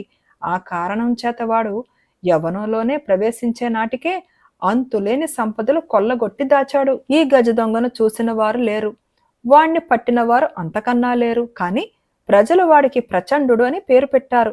వాణ్ణి పట్టడం కోసం 1000 ప్రయత్నాలు చేయించిన ఆ దేశపు రాజుగారు చివరికి ప్రాణం విసికి ప్రచండుణ్ణి పట్టి తెచ్చిన వారికి తన కుమార్తెనిచ్చి పెళ్లి చేస్తానని తన దేశమంతటా చాటింపు వేయించాడు. రాజకుమార్తె పేరు మోసిన సౌందర్యవతి. ఆమెను పెళ్లాడే అవకాశం దొరుకుతుంది కదా అని చుట్టుపక్కల ఉన్న రాజకుమారులందరూ ప్రచండుణ్ణి పట్టుకునేటందుకు నడుగులు కట్టారు. ఇందువల్ల ప్రచండుడికి పెద్ద చిక్కు వచ్చి పడింది. తన కోసం అంతమంది గాలిస్తుంటే అతను దొంగతనానికి బయలుదేరడం ప్రమాదకరం. అంతదాకా తాను సంపాదించుకున్నది తీసుకుని మరో దేశానికి పోవాలన్నా దారిలో ఉండే దేశాల వాళ్ళు తన కోసం 1000 కళ్ళతో చూస్తూ ఉంటారు. తాను ఉత్త చేతులతో పోతే ఎవడో కనుక్కోలేడు. కానీ ఇంతకాలం కష్టపడి సంపాదించుకున్నది వదిలేసి పోవటం అవివేకం. దాన్ని వెంట తీసుకుపోతే దారిలో ఎవడో ఒకడు తనను అనుమానించి పట్టుకుని రాజుగారికి అప్పగించి రాజకుమార్తెను పెళ్లాడవచ్చు. అందువల్ల తనకు ముప్పు, రాజకుమార్తెకు ముప్పు. హడావుడి కొంత తగ్గేదాకా తగ్గి ఉండి అందరూ తనను మరిచిపోయాక గాని లేదా రాజకుమార్తెకు తగిన వరుణ్ణి పెళ్లాడేదాకా గాని ఆగి అప్పుడు మరో దేశానికి పోయి సుఖంగా బతుకుదాము అనుకున్నాడు ప్రచండుడు. అతను దొంగతనాలకు వెళ్లడం పూర్తిగా నిలిపివేసి ఎవరికీ అనుమానం కలగకుండా కఠినమైన కూలి పనులు చేస్తూ భరింపరాని దారిద్ర్యంతో బాధపడుతున్నట్టు నటించసాగాడు. 1 ఏడాది గడిచింది. ఎక్కడా దొంగతనాలు లేవు. రాజుగారు ప్రజలు కూడా ఆ గజ దొంగను గురించి దాదాపు మర్చిపోయారు. వాడు దేశం నుంచి ఏనాడో పారిపోయాడని, అకస్మాత్తుగా చచ్చిపోయాడని రకరకాలుగా జనం చెప్పుకున్నారు. రాజు వద్ద కొలువు చేసే యోధులలో ప్రతాపుడు అనేవాడు ఒకడు ఉండేవాడు. వాడు చిన్నవాడైనా యుద్ధాలలో అసాధారణమైన సాహస పరాక్రమాలు ప్రదర్శించి రాజుగారి అభిమాన పాత్రుడయ్యాడు. అతను మొదటిసారి రాజకుమార్తెను చూసినప్పుడే ఆమెను తీవ్రంగా మోహించాడు. తన వంటి సామాన్య యోధుడికి రాజకుమార్తెను పెళ్లాడే అవకాశం ఉండదని ఎంతగానో నిరాశ చెందాడు. ఇంతలో రాజుగారి చాటింపు జరిగింది. ప్రచండుణ్ణి పట్టుకునేటందుకు ప్రతాపుడు చేసిన కృషి మరెవ్వరూ చేసి ఉండరు. అతను మారువేషం వేసుకుని ప్రచండుణ్ణి ఎరుగుదును అన్న వ్యక్తి ఎక్కడన్నా కనబడతాడేమో అని కాలు కాలిన పిరిలాగా నగరం అన్ని మూలలా తిరిగాడు. రాత్రి వేళల వీధులన్నీ కారాడి తానే దొంగగా రాజభటులకు పట్టుబడినంత పని కూడా చేశాడు. ప్రతాపుడు ఇంత శ్రమ పడటానికి మరొక కారణం ఏమంటే రాజకుమార్తె తనను ప్రేమించిందని అతనికి గట్టి నమ్మకం కుదిరింది. ఎందుచేతనంటే ఒకసారి అతను రాజుగారు రాజకుమార్తె ఉండగా రాజుగారి ప్రకటన విషయం ప్రస్తావించి ప్రచండుణ్ణి ఏ మామూలు మనిషో పట్టి ఇచ్చినట్టయితే రాజకుమార్తెకు తీరని అన్యాయం జరుగుతుంది అన్నాడు. వెంటనే రాజకుమార్తె తండ్రి గారి ఆజ్ఞను పాలించి ఆయన మాటను నిలబెట్టడం కన్నా కుమార్తెకు ఉత్తమ ధర్మం ఉండదు. అదీ కాక ఎంతో సాహసము పరాక్రమము లేనివాడు ప్రచండుణ్ణి పట్టుగలడు అనుకోను. నాకు ప్రచండుడి శక్తులలో పూర్తి విశ్వాసం ఉన్నది అన్నది. అది మొదలు ప్రతాపుడు దొంగను పట్టడానికి రెట్టింపు శ్రమ పడనారంభించాడు. అయితే అతని శ్రమ వ్యర్థమైపోయింది. ప్రచండుడు దేశం వదిలి పారిపోయినట్టు చచ్చిపోయినట్టు ప్రజలు రకరకాలుగా చెప్పుకుంటుంటే ప్రతాపుడు నీరసపడిపోయాడు. రాజకుమార్తెను పెళ్లాడటానికి బహుచక్కని అవకాశం దొరికినట్టే దొరికి చేజారిపోయింది కదా అని అతను బాధపడసాగాడు. అప్పటికీ ప్రతాపుడు మనస్సులో ఏ మూలనన్నా ఆవంత ఆశ మిగిలి ఉంటే రాజుగారు దాన్ని నాశనం చేసి తన కుమార్తెకు తగిన వరుడు కోసం మంత్రులతో ఆలోచన ప్రారంభించాడు. పరిసర దేశాల రాజకుమారులలో ఆమెకు తగిన వరుళ్ళు లేకపోలేదు. వారిలో ఎవరిని ఎన్నుకోవటము అన్నదే ప్రశ్న అయి కూర్చున్నది. ఈ స్థితిలో ప్రతాపుడు సాహసానికి ఒడిగట్టాడు. ఒకనాటి సాయంకాలం రాజకుమార్తె ఉద్యానంలో తన చెలికత్తెతో విహరిస్తూ ఉండగా అతను మారు వేషంతో వచ్చి ఆమెను ఎత్తుకుని పోయి తన ఇంటనే ఒక గదిలో రహస్యంగా దాచి ఉంచాడు. ఈ వార్త క్షణాల మీద రాజుగారికి తెలిసిపోయింది. ఆయన వెంటనే ఒక చాటింపు నగరంలో వేయించాడు. రాజకుమార్తెను తీసుకువచ్చిన వారికి అర్ధరాజ్యం. రాజకుమార్తెని ఎత్తుకుపోయినవాడు కూడా ప్రచండుడే అయి ఉంటాడని చాలా మంది ఊహించారు. అయితే ప్రచండుడికి రాజుగారు వేసిన ఈ చాటింపుతో ఆశ తల ఎత్తింది. రాజకుమార్తెను తిరిగి రాజుగారికి చేర్చినట్టయితే తనకు అర్ధరాజ్యం వస్తుంది. అప్పుడు తాను ఎంత వైభవంగా బతికినా శంకించేవారుండరు. అందుచేత అతను రాజకుమార్తెను వెతకడానికి పూనుకున్నాడు. రాజకుమార్తెను ఎత్తుకుపోవటానికి శక్తి సామర్థ్యాలున్నవారు 4-5 కంటే లేరు. ఈ దురన్యాయం జరిగిన సమయంలో వారంతా ఎక్కడెక్కడ ఉన్నది ప్రచండుడికి తేలికగానే తెలిసిపోయింది. ఒక్క ప్రతాపుడు సంగతే అనుమానాస్పదంగా కనిపించింది. అర్ధరాత్రి కావస్తుండగా ప్రచండుడు సునాయాసంగా ప్రతాపుడు ఇంట ప్రవేశించాడు. ఒక గదిలో ప్రతాపుడు రాజకుమార్తె మాట్లాడటం వినిపించింది. నేను నిన్ను ప్రేమించానని ఎవరు నీతో చెప్పారు? ప్రచండుణ్ణి పట్టుకునే వాణ్ణి పెళ్లాడవలసిన బాధ్యత నాపై ఉండగా నేను ఎవరిని గాని ఎలా ప్రేమిస్తాను? తొందరపడి నీ ప్రాణం మీదకు తెచ్చుకున్నావు. చేతనైతే నన్ను ఈ రాత్రే మా ఇంటికి చేర్చు. అలా చేస్తే నీ పేరు బయట పెట్టను అంటున్నది రాజకుమార్తె. నీ కోసం ప్రాణాలు పోగొట్టుకోవడానికి కూడా నేను సిద్ధమే. నాకు దొరికావు. నిన్ను ఎలా వదిలిపెడతాను? మర్యాదగా నన్ను పెళ్లాడడానికి ఒప్పుకో. మన వివాహం అయిపోతే రాజుగారు క్షమిస్తారు. ఇంకెక్కడి ప్రచండుడు? వాడెప్పుడో చచ్చాడు. వాణ్ణి ఒకరు పట్టుకునేదేమిటి? నిన్ను పెళ్లాడేదేమిటి అంటున్నాడు ప్రతాపుడు. ఇంతలో చిన్నగా తలుపు చప్పుడయ్యింది. ప్రతాపుడు వారించే లోపల రాజకుమార్తె చప్పున వెళ్లి తలుపు తెరిచింది. ప్రచండుడు లోపల ప్రవేశించి రాజకుమార్తెతో, మీకోసమే వచ్చాను. మన ఇంటికి పోదాం పదండి. రాజుగారు తమ కోసం చాలా ఆందోళన పడుతున్నారు అన్నాడు. ప్రతాపుడు ప్రచండుడిపైకి పులిలాగా లంఘించాడు. ఇద్దరూ కలియపడి తన్నుకోనారంభించారు. ఈ అలికిడికి ప్రతాపుడి సేవకులు పరిగెత్తుకుంటూ వచ్చారు. పట్టుకోండి, వీడే ప్రచండుడు అని ప్రతాపుడు తన సేవకులను హెచ్చరించాడు. ఆ వచ్చిన వాడెవడైనా కాని వాడే ప్రచండుడు అని రాజకుమార్తెను రాజును నమ్మిస్తే తన కోరిక ఈడేరుతుందన్న ఆలోచన మెరుపులాగా మనస్సులోకి వచ్చి ప్రతాపుడు అలా అన్నాడు. అసలు ప్రచండుడు చచ్చాడని అతని విశ్వాసం. సేవకులు ప్రచండుణ్ణి పట్టుకున్నారు. ప్రచండుణ్ణి వెంట పట్టుకుని ప్రతాపుడు రాజుగారి దగ్గరికి బయలుదేరాడు. అతనితో పాటు రాజకుమార్తె కూడా బయలుదేరింది. మహారాజా, ప్రచండుణ్ణి పట్టుకున్నాను అంటూ ప్రతాపుడు ప్రచండుణ్ణి చూపాడు.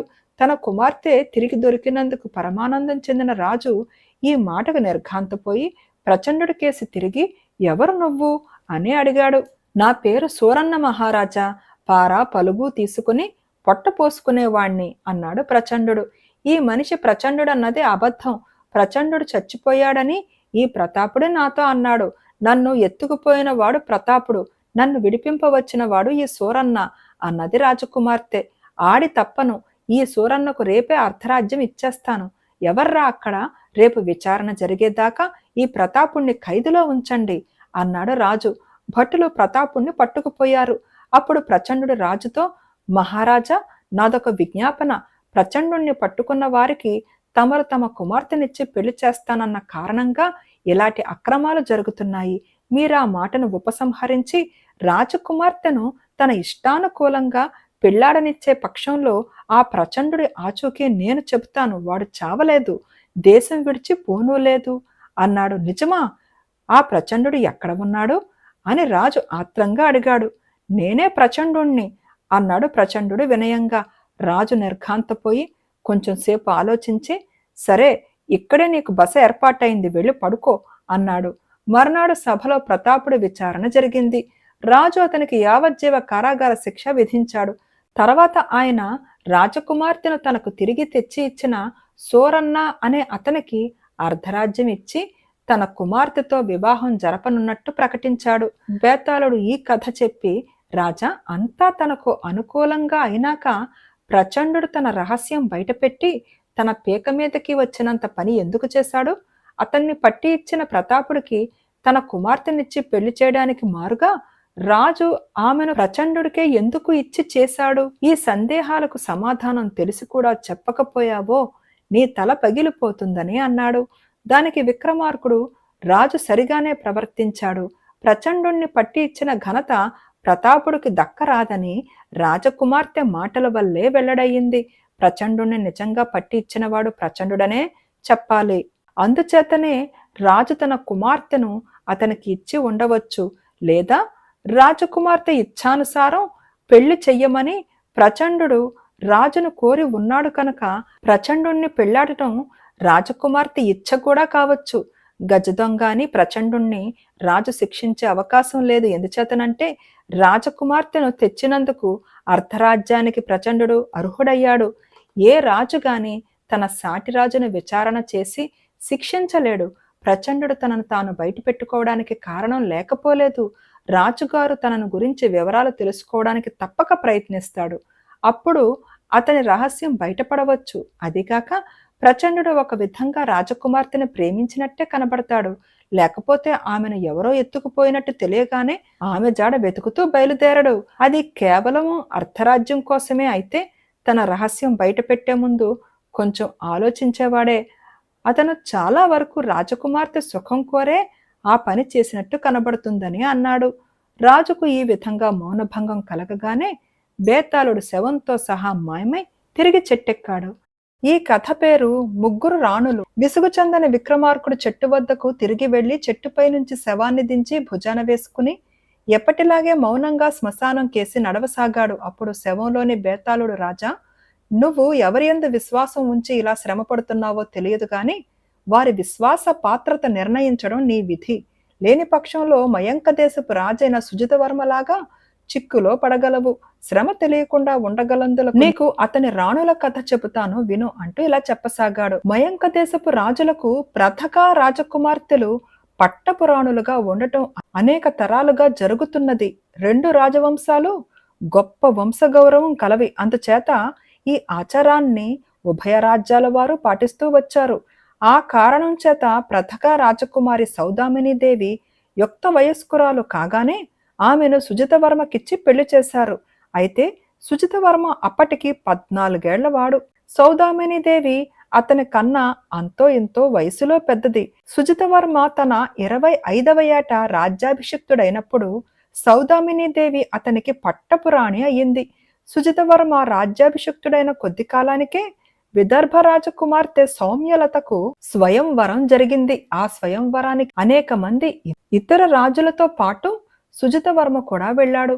స్వయంవర మంటపంలోకి సౌమ్యలత అడుగుపెట్టగానే సుజితవర్మకు ఆమెపై అమితమైన మోహం కలిగింది. కానీ సౌమ్యలత ఒక్కొక్క రాజునే దాటిపోతూ సుజితవర్మను కూడా దాటి ముందుకు పోయింది. కారణం ఏమంటే ఆమె అది వరకే మరొక రాజకుమారుణ్ణి ప్రేమించి అతని మెడలో వరమాల వేయ నిశ్చయించుకుని ఉన్నది. అయితే పౌరుషవంతుడైన సుజితవర్మ తనను సౌమ్యలత వరించకపోవటం తీరని అవమానంగా భావించి ఆమెను చెయ్యి పట్టి నిలిపి, నేనేమైనా బలాత్కారంగా తీసుకుపోబోతున్నాను, అభ్యంతరం ఉన్నవాళ్ళు నాతో యుద్ధానికి రావచ్చు అని గట్టిగా అన్నాడు. సుజితవర్మతో పోరాటానికి మిగిలిన వారెవరూ సాహసించలేదు. కానీ ఆమెను ప్రేమించిన యువకుడు లేచి కత్తి దూసి, రాజకుమారి మాన రక్షణకు నేను సిద్ధంగా ఉన్నాను, నాకు సాయం వచ్చేవారెవరైనా ఉంటే రండి అన్నాడు. అతనికి ఎవరో సాయం రాలేదు. అతను ఒక్కడే సుజితవర్మతో యుద్ధం చేసి ప్రాణాలు వదిలాడు. తరువాత సుజితవర్మ సౌమ్యలతను తన నగరానికి తీసుకుపోయి తన రెండవ రాణిని చేసుకున్నాడు. ఇది జరిగిన కొన్ని ఏళ్ల అనంతరం సుజితవర్మ అరణ్య ప్రాంతానికి వేటకు వెళ్లి అక్కడ ఒక కొలనులో స్నానం చేస్తున్న ఆటవిక కన్యను చూసి అసాధారణమైన ఆమె యవ్వన సౌందర్యానికి మతి చెడినవాడై బలాత్కారంగా ఆమెను చెరిచాడు.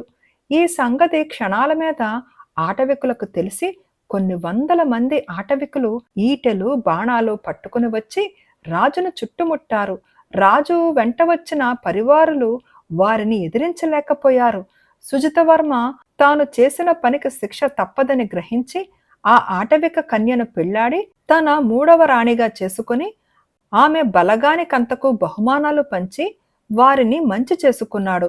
తన ముగ్గురు రాణులతోనూ సుఖంగా కాపురం చేస్తూ సుజితవర్మ రాజ్యపాలన చేస్తూ ఉండగా అతని గృహానికి ఒకనాడు ఒక సిద్ధుడు వచ్చాడు. ఆయన భోజనం చేసేటప్పుడు ముగ్గురు రాణులు ఆయనకు వడ్డన చేయవచ్చారు. కానీ సిద్ధుడు వారు వడ్డించడానికి ఒప్పుకోక మామూలు సేవకుల చేతనే వడ్డన చేయించుకుని భోజనం ముగించాడు. అనంతరం రాజు సిద్ధుడితో ఏకాంతంగా కూర్చుని మాట్లాడుతూ, స్వామి, మీకు వడ్డన చేయమని నేనే నా భార్యలను ఆజ్ఞాపించాను, వారిని ఎందుకు వడ్డన చేయనిచ్చారు కారు అని అడిగాడు. సిద్ధుడు రాజుకేసి తేరుపారా చూసి, రాజా, నీ భార్యల తత్వం నీకన్నా నాకే బాగా తెలుసులాగున్నది. వారిలో ఒకతే ఎంత మాత్రము విశ్వసించదగిన మనిషి కాదు అన్నాడు. రాజు నిర్ఘాంతపోయాడు. అతను ముగ్గురు భార్యల పట్ల సమబుద్ధితోనే నడుచుకుంటున్నాడు. వారు కూడా అతని పట్ల అలాగే ఉంటున్నారు.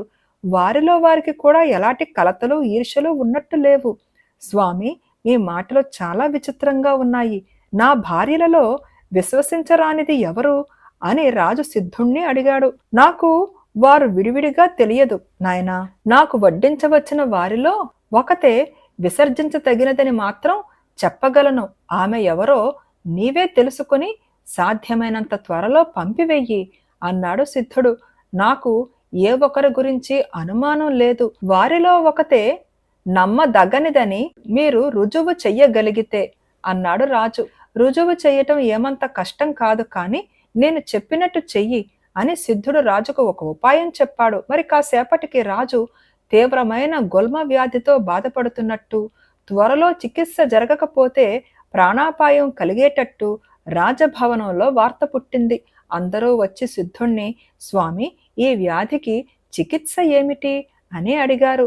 రాజపత్నులు తమ కాళ్ళు కడుగుకుని ఆ నీరు పంపితే రాజు ఆ నీరు తాగితే వ్యాధి నివారణ అవుతుంది అన్నాడు సిద్ధుడు. వెంటనే ఒక దాసీది ముగ్గురు రాణుల అంతఃపురాలకు వెళ్ళి బంగారు కలశాలతో పాద ప్రక్షాళనోదకం తెచ్చింది. అయితే 2 కలశాలే ఉన్నాయి. మహారాజా, పెద్దరాణి గారు నీరు ఇవ్వ మానేశారు అన్నది దాసీది. రాజు ఆమెను పంపేసి, స్వామి, నమ్మదగిన మనిషి నా పట్టమహిషే అవుతుందా? ఆమె తన కాళ్ళు కడిగిన నీరు ఇవ్వనరాకరించడానికి ఏమిటి కారణం? నేను ఈ రోగంతో చనిపోవాలనా అని సిద్ధుని అడిగాడు. రాజా, తొందరపడకు, 2 కుక్కలను తెప్పించు అన్నాడు సిద్ధుడు. 2 కలశాలలోని నీరు 2 పళ్ళాలలో పోసి 2 కుక్కల చేత తాగించారు. అందులో ఒక కుక్క గెలగెలా తన్నుకొని చచ్చింది. చూసావా రాజా, ఈ కలశం పంపిన భార్య విసర్జించదగినది. ఆమె వల్ల నీకు ఎప్పటికైనా ప్రాణాపాయం ఉన్నది అన్నాడు సిద్ధుడు.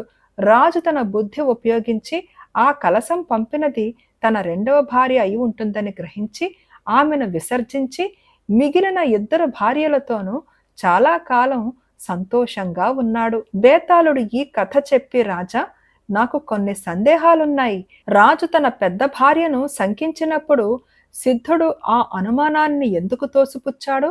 ఆమె పాదోదకం ఎందుకు పంపలేదు? కాళ్ళు కడుగుకుని ఆ నీటిలో విషం కలిపినది తన రెండవ భార్య అని రాజు ఎట్లా నిర్ణయించాడు? ఈ సందేహాలకు సమాధానాలు తెలిసి కూడా చెప్పకపోయావో నీ తల పగిలిపోతుందని అన్నాడు. దానికి విక్రమార్కుడు, నీరు పంపకపోవటాన్ని బట్టి పెద్దరాణి నిర్దోషి అన్నది స్పష్టమవుతున్నది. తన పాదోదకంతో రాజుకు వ్యాధి నివారణ కలగకూడదు అన్నదే ఆమె ఉద్దేశమైతే ఆమె మామూలు నీరైనా పంపి ఉండవచ్చు. ఒకవేళ రాజు జబ్బుతో చనిపోతే అపఖ్యాతి తనకు చుట్టుకునే ప్రమాదం ఉన్నదని తెలిసి కూడా ఆమె నీరు పంప నిరాకరించింది. నిజానికి రాణుల పాదోదకంతో రాజు వ్యాధి నయమవుతుందన్న మాట నమ్మగలది మూడవ రాణి మాత్రమే. ఆమె జన్మతః ఆటవిక స్త్రీ, సంస్కారం కలది కాదు.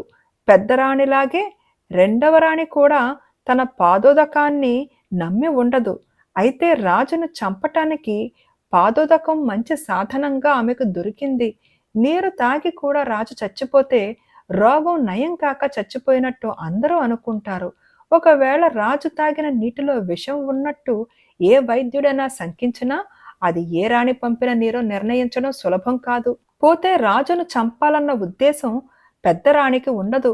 ఆమె పరువు మర్యాదలు గల వంశంలో పుట్టినది, అభిజాత్యం గల స్త్రీ. ఆనవాయితీ కోసం తన కన్నా చిన్న భర్తను చేసుకోవటం ఆమెకొక త్యాగంలాగా తోచదు. మూడవ రాణి రాజును పెళ్లాడి ఉన్నత స్థితికి వచ్చింది. రాజు వల్ల తన ప్రియుణ్ణి కోల్పోయిన విదర్భ రాజకుమార్తె సౌమ్యలతే అన్ని విధాలా అనుమానించదగినది అన్నాడు. రాజుకు ఈ విధంగా మౌనభంగం కలగగానే బేతాళుడు శవంతో సహా మాయమై మళ్లీ చెట్టెక్కాడు. కథ పేరు అర్థం లేని ప్రవర్తన. పట్టువదలని విక్రమార్కుడు చెట్టు వద్దకు తిరిగి వెళ్లి చెట్టుపై నుంచి శవాన్ని దించి భుజాన వేసుకుని ఎప్పటిలాగే మౌనంగా శ్మశానం కేసి నడవసాగాడు. అప్పుడు శవంలోని బేతాళుడు, రాజా, ఈ అపరాత్రి వేళ నువ్వు ఎందుకిలా శ్రమ పడుతున్నావో నాకు తెలియదు. అయినా నేను ఆశ్చర్యపడను. ఎందుకంటే కొందరి ప్రవర్తనకు అర్థమేమీ ఉండదు. ఇందుకు నిదర్శనంగా నీకు తరుణుడు అనే ఒక యువకుడి కథ చెబుతాను, శ్రమ తెలియకుండా విను అంటూ ఇలా చెప్పసాగాడు.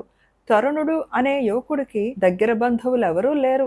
అతను చిన్నతనంలోనే గురుకులానికి వెళ్ళి అక్కడ విద్యాభ్యాసం చేసి తన స్వస్థలమైన విభాస స్థలానికి బయలుదేరాడు. అక్కడ పెళ్లి చేసుకుని జీవనోపాధి కల్పించుకుని స్థిరపడాలని అతని ఉద్దేశం. విభాస స్థలం గొప్ప పుణ్యక్షేత్రం. ఊరికి తూర్పుగా ఎత్తైన కొండ మీద చాముండి ఆలయం ఉన్నది. అక్కడికి రోజు యాత్రికులు వస్తూ ఉంటారు. తరుణుడు లాంటి విద్యావంతుడికి జీవనోపాధి అతి సులువుగా ఏర్పడుతుంది. తరుణుడు గురుకులం నుంచి వస్తూ ఉండగా ఒక గ్రామం వెలుపల అతనికి ఒక గుంపు కనపడింది. వాళ్ళేదో వింత చూస్తున్నారు. అదేమిటో చూద్దామని తరుణుడు ఆ గుంపును సమీపించాడు. అక్కడ కనిపించిన దృశ్యం అతనికి చాలా జుగుప్స కలిగించింది. ఒక మొరట మనిషి ఒక పంగల కర్రతో ఒక పామును నేల మీద అదిమి పెట్టి మధ్య మధ్య కర్ర ఎత్తి పామును కొంత దూరం పోనిచ్చి మళ్ళీ కర్రతో పట్టుకుంటున్నాడు.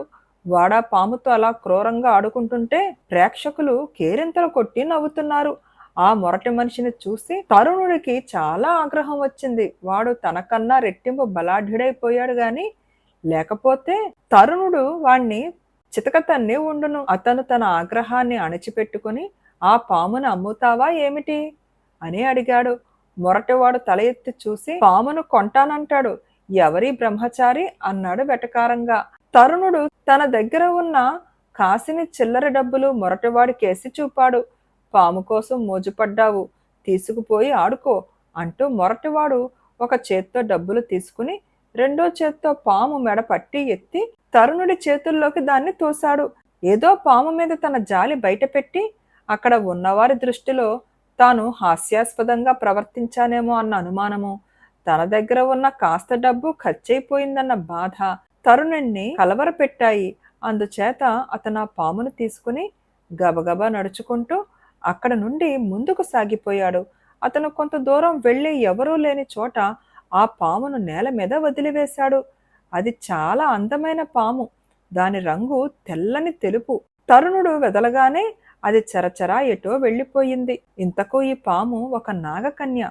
కారణాంతరం వల్ల నాగరాజు శిక్షించగా ఆమె భూమి మీద కొంతకాలం పాము రూపంలో తిరగవలసి వచ్చింది. శిక్షాకాలం పూర్తి కాగానే ఆమె తన తండ్రి ఇంటికి తిరిగిపోయింది. ఆమె తండ్రి ఆమెకు కలిగిన విపత్తు గురించి, తరుణుడు ఆమెను కాపాడటం గురించి తెలుసుకుని, అమ్మా, నువ్వు ఆ యువకుడు రుణం తీర్చుకోదలిస్తే భూలోకానికి తిరిగి వెళ్ళు అన్నాడు. నేనతనికి భారీగా జీవించాలని కోరుతున్నాను అన్నది నాగకన్య. అందుకు తండ్రి సమ్మతించి ఆమె వెంట ఒక పరిచారకని ఇచ్చి పంపాడు. ఆ ఇద్దరు విభాస స్థలానికి చేరుకున్నారు. తరుణుడు ఆమెను చూసిన క్షణంలోనే గాఢంగా ప్రేమించాడు. ఆమెకు పెళ్లి కాలేదని తెలుసుకుని తనను పెళ్లాడమన్నాడు. ఆమె వెంటనే ఒప్పుకొన్నది. తరుణుడికి రూపవతి అని పేరు పెట్టుకున్న నాగకన్యకు వివాహం జరిగింది. రూపవతి సౌందర్యం తరుణుడికి మొదటి నుంచి ఆశ్చర్యకరంగానే ఉన్నది. ఎంతకాలం ఆమెతో కాపురం చేసినా అతని విస్మయం కొంచెం కూడా తగ్గలేదు. ఆమె సాధారణ మానవ స్త్రీ కాదన్న విషయం అతనికి తట్టలేదు. రూపవతి పరిచారిక పని మనిషిగా ఉండేది. తరుణుడు తన భార్యను ప్రాణం కన్నా ఎక్కువగా చూసుకుంటూ ఏ పూర్వజన్మ పుణ్యం చేతనో తనకు ఆమె భార్యగా దొరికిందని తృప్తి పడుతూ వచ్చాడు. ఇలా ఉండగా చాముండి ఆలయ పూజారి ఒకనాడు రూపవతిని చూడటం తటస్థించింది. ఆయన ప్రసిద్ధుడైన తాంత్రికుడు, మంత్రవేత్తను. అందుచేత రూపవతిని చూస్తూనే ఆమె నాగస్త్రీ అని ఆయన కనిపెట్టాడు. ఆయన తరుణుణ్ణి తన వెంట కొంత దూరం రమ్మని ఇంటి నుంచి బయలుదేరదీసి, నాయన, చేసుకోక నాగస్త్రీని భార్యగా చేసుకున్నావేమిటి అన్నాడు. తరుణుడి నెత్తిన పిడుగు పడ్డట్టయింది. మీరు హాస్యమాడుతున్నారా, లేక ఇది నిజమా అన్నాడు అతను. ఇది హాస్యమాడే విషయమా బాబు? ఇంత చదువుకున్నవాడివి, ఆమె మామూలు మానవ స్త్రీ కాదని ఎలా తెలుసుకోలేకపోయావు అన్నాడు పూజారి. తరుణుడి గుండెలో దడ పుట్టుకొచ్చింది. నాగజాతి వారు ఏదో దురుద్దేశం లేకుండా మానవులతో సంబంధాలు పెట్టుకోరని అతను ఎన్నోసార్లు ఉదాహరణలతో సహా విని ఉన్నాడు. బాబుగారు, నేను ఇంటికి తిరిగి పోలేను. నన్ను కూడా కొండ మీద మీ ఇంట్లో ఉండనివ్వండి అన్నాడు తరుణుడు పూజారితో. ప్రస్తుతానికి అదే మంచిది. కర్తవ్యం నెంపాదిగా ఆలోచిద్దాం అని పూజారి తరుణుణ్ణి కొండ మీదకి తీసుకుపోయాడు. ఎంత పొద్దెక్కినా తన భర్త ఇంటికి తిరిగి రాకపోయేసరికి రూపవతి చాలా కంగారు పడింది. ఆమె తన పరిచారకతో సహా వీధుల వెంట తిరుగుతూ తన భర్తను గురించి కనపడిన వారిని అందరినీ అడిగింది. అతను కొండ మీదకి వెళ్ళినట్టు తెలిసింది. నిప్పులు చెరిగే ఎండలో రాతి మెట్ల మీద తన కాళ్ళు కాలి బొబ్బలెక్కుతున్న లక్ష్య పెట్టక కొండ ఎక్కి పూజారిని తన భర్త ఉంటే ఒక్కసారి మాటలాడాలని కోరింది. పూజారి ఆమెతో, అమ్మాయి, ఎందుకీ వృధాశ్రమ? నీ భర్త నిన్నిక చూడడు, అతని ఆశ వదులుకో అన్నాడు. రూపవతి ఇంకేమీ మాటలాడలేదు. చాటున ఉన్న తరుణుడు తన భార్యను చూశాడు. ఆమె తల వంచుకుని వెనక్కు తిరిగి మెటు దిగి పోవటం అతని కంటపడింది. రూపవతి తన చెలికత్తెతో సహా కొండ దిగి వచ్చి చెట్ల కింద నీడలో కూర్చుని కంటికి మంటికి ఏకధారగా ఏడవసాగింది. ఇంతలో అటుకేసి పరిగెత్తుతూ ఎవరో వస్తున్న చప్పుడు వినిపించింది. ఆడవాళ్ళిద్దరూ తలెత్తి రొప్పుతూ వస్తున్న తరుణుణ్ణి చూశారు. అతను అదే పరుగున రూపవతి వద్దకు వచ్చి ఎవరన్నా చూస్తారేమోనన్న బిడియం కూడా లేకుండా తన భార్యను గాఢంగా కౌగిలించుకున్నాడు. తర్వాత ముగ్గురు కలిసి ఇంటికి వెళ్ళిపోయారు. వారి జీవితం ఎప్పటిలాగే ఆనందకరంగా సాగిపోయింది. బేతాళుడు ఈ కథ చెప్పి, రాజా, తరుణుడి ప్రవర్తనకు అర్థమేమిటి? తన భార్య నాగజాతిదని తెలియగానే ఆమెను విసర్జించటానికి నిశ్చయించుకున్నాడు కదా. ఆమె తన కోసం కొండ మీదకి వచ్చినప్పుడు కూడా ఆమె ఎదుటపడ నిరాకరించాడు కదా. అంతలోనే తన మనసు ఎందుకు మార్చుకొని ఆమె వెనకనే పరిగెత్తాడు? చివరకు ఆమెతో ఎందుకు కాపురం చేశాడు? ఈ సందేహానికి సమాధానం తెలిసి కూడా చెప్పకపోయావో నీ తల పగిలిపోతుందని అన్నాడు. దానికి విక్రమార్కుడు తరుణుడు అసాధారణ వ్యక్తి అయి ఉండి కూడా సాధారణ వ్యక్తిలాగా ప్రవర్తించే స్వభావం కలవాడు.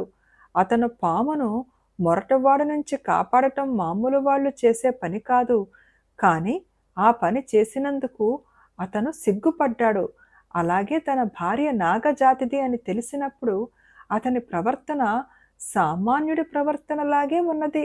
అయితే తన భార్య మిట్ట మధ్యాహ్నపు ఎండలో తన కోసం మెట్లెక్కి రావటము, తాను ఆమెను చూడగోరలేదని తెలియగానే మారు మాటలాడక తిరిగి పోవటము అతనిలో ఉండే అసాధారణ ప్రకృతిని రెచ్చగొట్టాయి. తనకు కీడు చేయదలిచిన మనిషి అయితే రూపవతి అలా తిరిగి వెళ్ళిపోదు. ఏవో బొల్లి కబుర్లతో వంచన చేసి తనను వశపరుచుకుంటుంది. తాను విడిచిపుచ్చుకున్న భార్య స్వభావం ఎంత ఉత్తమమైనదో గ్రహించగానే తరుణుడి మనస్సు మారిపోయింది. ఆమె పిశాచిని అని తెలిసినా అతను ఆమెను విడిచిపుచ్చడు అన్నాడు. రాజుకు ఈ విధంగా మౌనభంగం కలగగానే బేతాళుడు శవంతో సహా మాయమై మళ్లీ చెట్టెక్కాడు. ఈ కథ పేరు మంత్రి కొడుకు. పట్టువదలని విక్రమార్కుడు చెట్టు వద్దకు తిరిగి వెళ్లి చెట్టుపై నుంచి శవాన్ని దించి భుజాన వేసుకుని ఎప్పటిలాగే మౌనంగా శ్మశానం కేసి నడవసాగాడు. అప్పుడు శవంలోని బేతాళుడు, రాజా, నువ్వు ఏ మిత్రుడి కొరకైనా ఇలా శ్రమపడుతున్న పక్షంలో కొంచెం హెచ్చరికగా ఉండు. ఏమంటే మనుషుల స్వార్థానికి మైత్రి అడ్డం రాదు.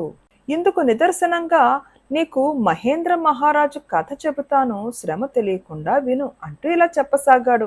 మహేంద్రుడు అనే రాజు మహంతీపురాన్ని పరిపాలించేవాడు. ఆయన మంత్రి వీరభూపతి. వారిద్దరూ కేవలము రాజు మంత్రిలాగా కాక ఆప్తమిత్రుల్లాగా ఉంటూ ఒకరికొకరు అండగా ఉంటుండేవారు. కొంతకాలం పాటు ఇద్దరికి సంతానం కలగలేదు.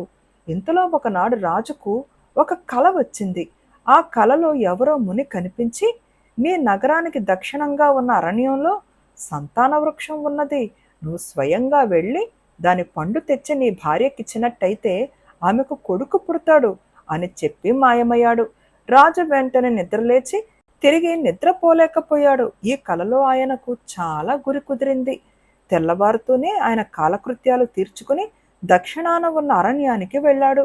అక్కడ ఒక చెట్టు కింద ఒక విగ్రహం కనిపించింది. కలలో తనకు కనిపించిన మునిని పోలి ఉంది. ఆ చెట్టున రెండు పళ్ళున్నాయి. వాటిని చూడగానే రాజుకు తనకు 2 కొడుకులు కలిగితే బాగుండును అనిపించింది. కానీ అంతలోనే మంత్రికి కూడా పిల్లలు లేరన్నది గుర్తుకు వచ్చింది. నాకు 2 కొడుకులు కలిగితే వాళ్ళు రాజ్యం కోసం కీచులాడుకోవచ్చు. అంతకన్నా నాతో పాటే మంత్రికి కూడా ఒక కొడుకుంటే వాళ్ళిద్దరూ మాలాగా రాజు మంత్రిగా ఉండి చక్కగా రాజ్యపాలన చేస్తారు అనుకున్నాడు రాజు. ఆయన చెట్టున ఉన్న 2 పళ్ళు కోసి తెచ్చి ఒకటి తన భార్యకిచ్చి రెండవది మంత్రికిచ్చి అతని భార్యకి ఇవ్వమన్నాడు. రాజు భార్య మంత్రి భార్య గర్భవతులై ఒకే సమయానికి 2 కొడుకులను కన్నారు. రాజు కొడుక్కు విజయుడు అని, మంత్రి కొడుక్కు విమలుడు అని పేర్లు పెట్టారు. ఆస్థాన జ్యోతిష్కుడు మంత్రితో రహస్యంగా, నీ కొడుకు రాజ్యం ఏలుతాడు, కుర్రవాడి జాతకం చాలా గొప్పది అన్నాడు. కానీ మంత్రి ఆ మాటలు ఎంత మాత్రమూ నమ్మలేదు. విద్య నేర్చుకునే వయసు రాగానే కుమారులిద్దరినీ ఒకే గురువు వద్ద పెట్టారు. విద్యాభ్యాసంలో ఇద్దరు గట్టివాళ్లే అయినా రాజు కొడుకైన విజయుడు కన్నా మంత్రి కొడుకైన విమలుడు ప్రతి విద్యలోనూ ఎక్కువగా రాణిస్తూ వచ్చాడు. అది చూసి విజయుడు ఈర్ష్యపడక విమలుణ్ణి చూసి మరింత గర్వపడేవాడు. రాజుకు మంత్రికి ఎలాంటి స్నేహభావం ఉన్నదో వారి బిడ్డల మధ్య కూడా అలాంటి స్నేహభావమే ఉన్నది. వారి విద్యాభ్యాసం పూర్తి కావస్తూ ఉండగా రాజు చనిపోతూ రాజ్య భారాన్ని మంత్రికి అప్పగించాడు. విద్యలు పూర్తి చేసి కుమారులిద్దరూ తిరిగి వచ్చారు. విజయుడికింకా యుక్త వయస్సు రాలేదు. అందుచేత మంత్రి కుమారులను ఇద్దరిని 1 ఏడాది పాటు దేశ సంచారం చేసి రమ్మని, అటు తరువాత విజయుడికి రాజ్యాభిషేకం చేస్తానని అన్నాడు. అలా అన్నాడే కాని మంత్రి మనసులో ఉన్న ఆలోచన వేరు. విజయుడి కన్నా తన కొడుకు అన్ని విధాలా సమర్థుడు.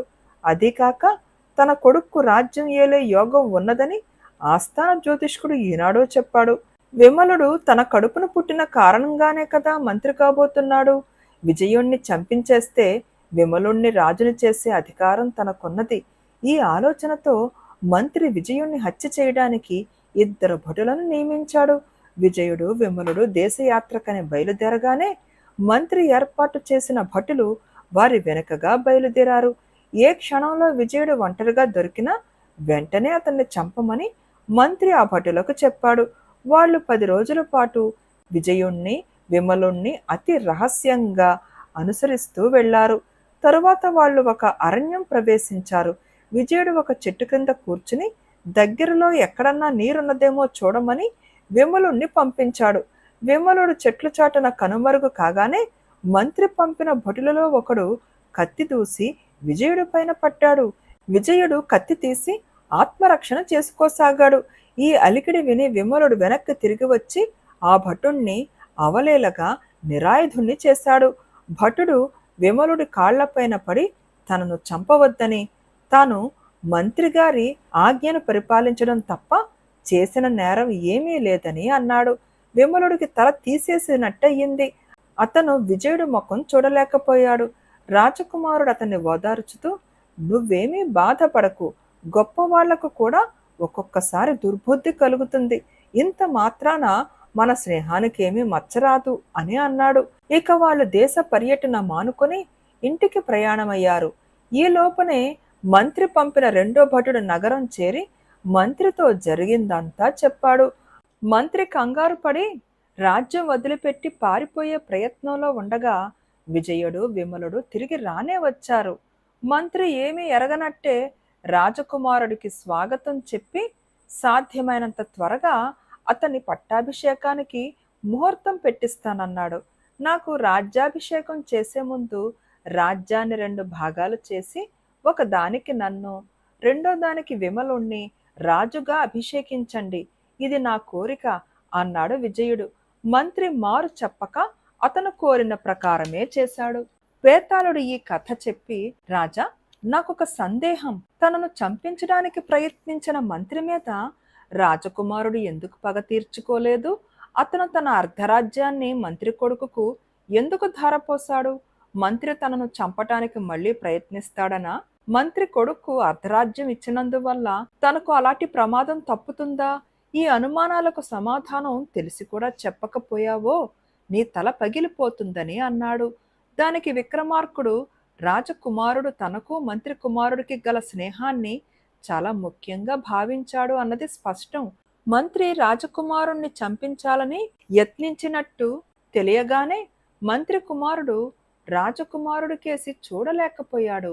అలాంటప్పుడు మంత్రిని రాజద్రోహి అని చంపిస్తే రాజకుమారుడికి మంత్రి కుమారుడికి మధ్య ఉండిన స్నేహం దెబ్బతినక తప్పదు. పోతే మైత్రికి సమాన హోదా తోడుగా ఉండాలనేది కూడా రాజకుమారుడు తెలుసుకున్నాడు. తన తండ్రి మంత్రి ఎంతో స్నేహంగా ఉండేవారు, కానీ వారి మధ్య సమత్వం లేకపోయింది. ఒకరు రాజు, మరొకరు మంత్రి. రేపు రాజకుమారుడికి మంత్రి కుమారుడికి మధ్య ఇలాంటి అసమత్వమే ఏర్పడితే వారి మైత్రి శాశ్వతంగా నిలవదు. అది గ్రహించే రాజకుమారుడు తన మిత్రుడైన మంత్రి కుమారుడికి అర్ధరాజ్యం ఇచ్చి తన స్నేహానికి బలమైన పునాది కలిగించాడు అని చెప్పాడు. రాజుకు ఈ విధంగా మౌనభంగం కలగగానే బేతాళుడు శవంతో సహా మాయమై మళ్లీ చెట్టెక్కాడు. ఈ కథ పేరు ఆర్తరక్షణ. పట్టువదలని విక్రమార్కుడు చెట్టు వద్దకు తిరిగి వెళ్లి చెట్టుపై నుంచి శవాన్ని దించి భుజాన వేసుకుని ఎప్పటిలాగే మౌనంగా శ్మశానం కేసి నడవసాగాడు. అప్పుడు శవంలోని బేతాళుడు, రాజా, నీ శ్రమ వృధా అయిపోతున్నదని విచారించకు. సమయం అనుకూలిస్తే ఎలాంటి ఆపదైనా ఇట్టే తొలగిపోయి శుభం చేకూరుతుంది. అందుకు నిదర్శనంగా నీకు లీలావతి కథ చెబుతాను, శ్రమ తెలియకుండా విను అంటూ ఇలా చెప్పసాగాడు. ఆరావళి పర్వత ప్రాంతంలో మహి అనే చిన్న రాజ్యం ఉండేది. పర్వత శ్రేణికి అవతల ఉన్న అనేక రాజ్యాలను భల్లాటుడు అనే యవనరాజు జయించి మహాక్రూరంగా పరిపాలించసాగాడు. భల్లాటుడు మహాబలశాలి. అతని సైనికులు రాక్షసులను మరిపించగలవాళ్ళు. అందుచేత అతని రాజ్యంలో చేరని చిన్న దేశాల వాళ్ళు కూడా భల్లాటుడు విధించిన నియమాలకు లోబడి అతనితో సంధి చేసుకున్నారు. మహీదేశపు రాజు కూడా భల్లాటుడితో ఒక అవమానకరమైన సంధి చేసుకున్నాడు. ఆ సంధి ప్రకారం మహీదేశం నుంచి ఏటా 20 మంది కన్యకలను, 15 ఏళ్లు నిండిన వాళ్లను భల్లాటుడికి కానుకగా పంపుతూ వచ్చారు. ఈ కన్యలు ఒక కనుమలో ఉండి కూడలి వద్దకు నడిచి రావాలి. ఆ కోడలి కనుచూపు మేరలోకి కన్యల బంధువులెవరూ రాకూడదు. ఈ అవమానకరమైన నిబంధనలకు తలవొగ్గి మహీదేశపు రాజు ఏటా కన్యలను కానుక పంపుతూ వచ్చాడు. ఇలా ఉండగా ఒక ఏడు రాజకుమార్తె అయిన లీలావతి వంతు వచ్చింది. రాజు అవమానంతో కుంగిపోయాడు. తన స్థితి ఎంత హీనమైనదో ఆయనకు తెలిసి వచ్చింది. కానీ ఆయన ఏమీ చెయ్యలేడు. భల్లాటుడు మహీరాజ్యాన్ని అరగడియలో కబళించి వేయగలడు. కన్యలందరినీ లోయలోకి తెచ్చి కూడలికి కొంత దూరంలో వారి బంధువులు నిలిచిపోయారు. వీడ్కోళ్ళు ఏడవటాలు అయిపోయాయి. కన్యలందరూ కోడలికేసి బయలుదేరారు. అందరికన్నా 100 బారులు ఎడంగా లీలావతి కూడా ఒంటరిగా బయలుదేరింది. వారు మలుపు తిరిగే చోట మరొక మార్గం వచ్చి వాళ్ళ మార్గంలో కలిసింది. ఆ మార్గం వెంబడి ఒక యువకుడు ఒక గుర్రాన్ని విలాసంగా స్వారీ చేస్తూ వస్తున్నాడు. తన వెనుకగా గుర్రపు డెక్కల చప్పుడు విని లీలావతి ఆగి వెనక్కి తిరిగి చూసింది. గుర్రం మీద ఉన్న యువకుడు ఆమెను సమీపంగా వచ్చి, ఎవరమ్మాయి నువ్వు? చూస్తే గొప్ప వంశానికి చెందినట్టున్నావు. ఈ కొండల మధ్య ఒంటరిగా ఎక్కడికి ప్రయాణమై వెళుతున్నావు అని అడిగాడు. మీరెవరు? ఈరోజు ఇంత ప్రమాద స్థలంలో మీరెందుకు ఇక్కడ ఉన్నారు అని లీలావతి ఎదురు ప్రశ్న వేసింది. నేను కాశ్మీర యువరాజును. నా పేరు జయంతుడు. ఏడాది కిందట మా నగరాన్ని విడిచిపెట్టి దేశం తిరిగాను. ఇప్పుడు తిరిగి వెళుతున్నాను. ఈ ప్రదేశం ప్రమాదకరమైందన్నావే, ఇక్కడ నాకేమీ ప్రమాదం కనిపించదే అన్నాడు జయంతుడు. ఈ దారినే ఇంకా కొంత దూరం వెళితే ఒక కూడలి వస్తుంది. అక్కడ 30 మంది విచ్చుకత్తుల సైనికులు, వారి సర్దారు ఉన్నారు. వాళ్ళు యవన సైనికులు, అందులోనూ భల్లాటుడి భటులు, యముల వాళ్ళన్నమాటే అన్నది లీలావతి. అటువంటి చోటుకి నువ్వు ఒంటరిగా పోతున్నావే, ఏమిటి నీ ధైర్యం అని జయంతుడు అడిగాడు. నేను ఒంటరిగా పోవటం లేదు. నా వంటి కన్యలు ఇంకా 19 మంది ముందు నడుస్తున్నారు అన్నది లీలావతి. జయంతుడు కొంచెం ఆలోచించి, 20 మంది కన్యలు 30 మంది విచ్చుకత్తుల వాళ్ళను జయించగలరా? ఏమి ఆశ్చర్యం అన్నాడు. మీకు అసలు విషయం తెలియదన్నమాట. మా మహీదేశం నుంచి ఏటా 20 మంది కన్యలను భల్లాటుడికి కానుకగా పంపాలి. లేకపోతే ఆ భల్లాటుడు మా దేశాన్ని మట్టు పట్టేస్తాడు. అతని అపారమైన సైనిక బలాన్ని ఎదిరించే శక్తి మాకు లేదు అన్నది లీలావతి. జయంతుడి ముఖం ఆగ్రహంతో జేవురించింది. ఎంత అనాగరికమా! లోకంలో బలవంతులుంటారు కానీ బలహీనులను ఇలా అవమానిస్తారా? మీ రాజుకు పౌరుషం లేదా? ఏమైనా నేనుండగా ఇలాంటి పని జరగడానికి వీలు లేదు. ఆ యవనుల సంగతి నేను చూస్తాను అంటూ అతను తన గుర్రాన్ని దౌడు తీయించాడు. కొండదారి మరొక మలుపు తిరగగానే అతనికి మిగిలిన 19 మంది కన్యలు కూడలికేసి పోతూ కనిపించారు. వారికి ఇంకా అవతల దారి చాలా ఇరుకుగా కొండరాళ్ల మధ్యగా ఉన్నది. ఆ ఇరుకు దారికి ఇంకా అవతల కొంచెం ఎత్తు ప్రదేశంలో ఒక పెద్ద చెట్టు కింద యవన సైనికులున్నారు. జయంతుడు ఆ కన్యలను ఆగమని, మీరంతా వెనక్కు వెళ్ళండి. ఈ ఏడు యవనులకు కప్పం లేదు అన్నాడు. కన్యలు ఆగి వెనక్కు తిరిగారు. ఇదంతా కూడలి నుంచి చూస్తున్న యవన సర్దారు 2 భటులను జయంతుడిపైకి పంపాడు. జయంతుడు యుక్తిగా వారిని ఇరుకు దారిలోకి రానిచ్చి ఎదుర్కొన్నాడు. దారి ఇరుకు కావటం సైనికులకు ఇబ్బంది అయ్యింది. వారిద్దరూ కలిసి అతని మీద కలియబడటానికి లేకపోవటమే కాక అతని కత్తిపోట్ల నుంచి తప్పించుకోవడానికి కూడా వాళ్ళ గుర్రాలకు చోటు లేకపోయింది. కొద్దిసేపట్లో ఇద్దరు అతని చేతిలో చచ్చారు. అది చూసి మిగిలిన సైనికులందరూ ఒక్కసారి అతని పైకి వచ్చారు. అయితే అతను ఆ ఇరుకుదారి నుంచి ముందుకు కదలక అందరినీ మరింత అవలీలగా చంపేశాడు. వారిలో ఒక్కడైనా అతనితో నిజంగా యుద్ధం చేయలేదు. ఒకరికొకరు అడ్డం వస్తూ అందరూ అతని చేతిలో తేలిగ్గా చచ్చారు. చచ్చి దారికి అడ్డంగా పడి ఉన్న స్నేహితులను దాటుతూ జయంతుడు చెట్టు కింద సర్దార్ నిలబడి ఉన్న చోటకి గుర్రాన్ని నడిపించాడు. వాళ్ళని చంపితే చంపావు, నా చేతిలో చావు, ముందు గుర్రం దిగనే అన్నాడు సర్దారు. అతను నేల మీద నిలబడే కత్తి దూసి యుద్ధానికి సిద్ధంగా ఉన్నాడు. జయంతుడు గుర్రం దిగి కత్తితో సర్దారు పైన కలియపట్టాడు. దురదృష్టవశాన జయంతుడి కత్తి సర్దారు శిరస్త్రాణంలో గుచ్చుకుంది. శిరస్త్రాణం కింద పడిపోయింది. కానీ జయంతుడి కత్తి విరిగిపోయింది. కుక్క ఓడానని ఒప్పుకో అన్నాడు సర్దారు విజయ గర్వంతో. నీతో యుద్ధం చేయడానికి కత్తి కావాలా అంటూ జయంతుడు చెట్టు కొమ్మ విరిచి దానితో బలంగా సర్దారు నెత్తి మీద కొట్టాడు. ఆ దెబ్బతో సర్దార్ కింద పడి చచ్చిపోయాడు. జయంతుడు తిరిగి తన గుర్రం ఎక్కి కన్యలున్న చోటుకు వచ్చి, మీరంతా మీ ఇళ్ళకి తిరిగిపోండి అని లీలావతి కేసి తిరిగి, నేను కానుకగా పుచ్చుకుంటాను, నీకు సమ్మతమేనా అని అడిగాడు. మా నగరకు రండి, మా తండ్రి మనిద్దరికీ పెళ్లి చేసి మీకు తన కృతజ్ఞత తెలుపుకుంటాడు అన్నది లీలావతి. లేదు, నేను త్వరగా మా దేశం చేరుకోవాలి. నీ తండ్రి నీకు అదివరకే వీడ్కోలు చెప్పాడు. నన్ను పెళ్లాడదలిస్తే నా వెంట వచ్చెయ్యి అన్నాడు జయంతుడు. లీలావతి అందుకు సమ్మతించి అతని గుర్రం మీదనే ఎక్కి అతని దేశం వెళ్ళిపోయింది. అక్కడ వారికి వివాహం జరిగింది. వారు సుఖంగా ఉన్నారు. బేతాళుడు ఈ కథ చెప్పి, రాజా, నాకొక సందేహం. మహీదేశపు రాజుకు అంత మహోపకారం చేసిన జయంతుడు ఆయన వద్దకు వెళ్ళి ఆయనకు కృతజ్ఞతలు అందుకుని ఆయన చేతి మీదుగా ఎందుకు కన్యాదానం పుచ్చుకోలేదు? లీలావతిని తీసుకుని తిన్నగా తన దేశానికే ఎందుకు వెళ్ళిపోయాడు? లీలావతిని తిరిగి చూసుకుని ఆమె తండ్రి ఎంతగానో సంతోషించేవాడు కదా. ఈ సందేహానికి సమాధానం తెలిసి కూడా చెప్పకపోయావో నీ తల పగిలిపోతుందని అన్నాడు. దానికి విక్రమార్కుడు, మహీదేశపు రాజుకు జయంతుడు చేసినది మహోపకారం కాదు, తీరని అపకారం. భల్లాటుడి భటులను చంపి కన్యలను తిప్పి పంపిన మాత్రాన మహీదేశానికి భల్లాటుడి భయం తప్పలేదు, మరింత హెచ్చింది. జయంతుడు అంత సాహసము చేసింది ఒక్క లీలావతి కోసమే. అందుచేత ఆమె తండ్రి ఎదుట పడకుండా ఆమెను తీసుకుని తిన్నగా తన దేశం వెళ్ళిపోయాడని అన్నాడు. రాజుకు ఈ విధంగా మౌనభంగం కలగగానే బేతాళుడు శవంతో సహా మాయమై మళ్లీ చెట్టెక్కాడు.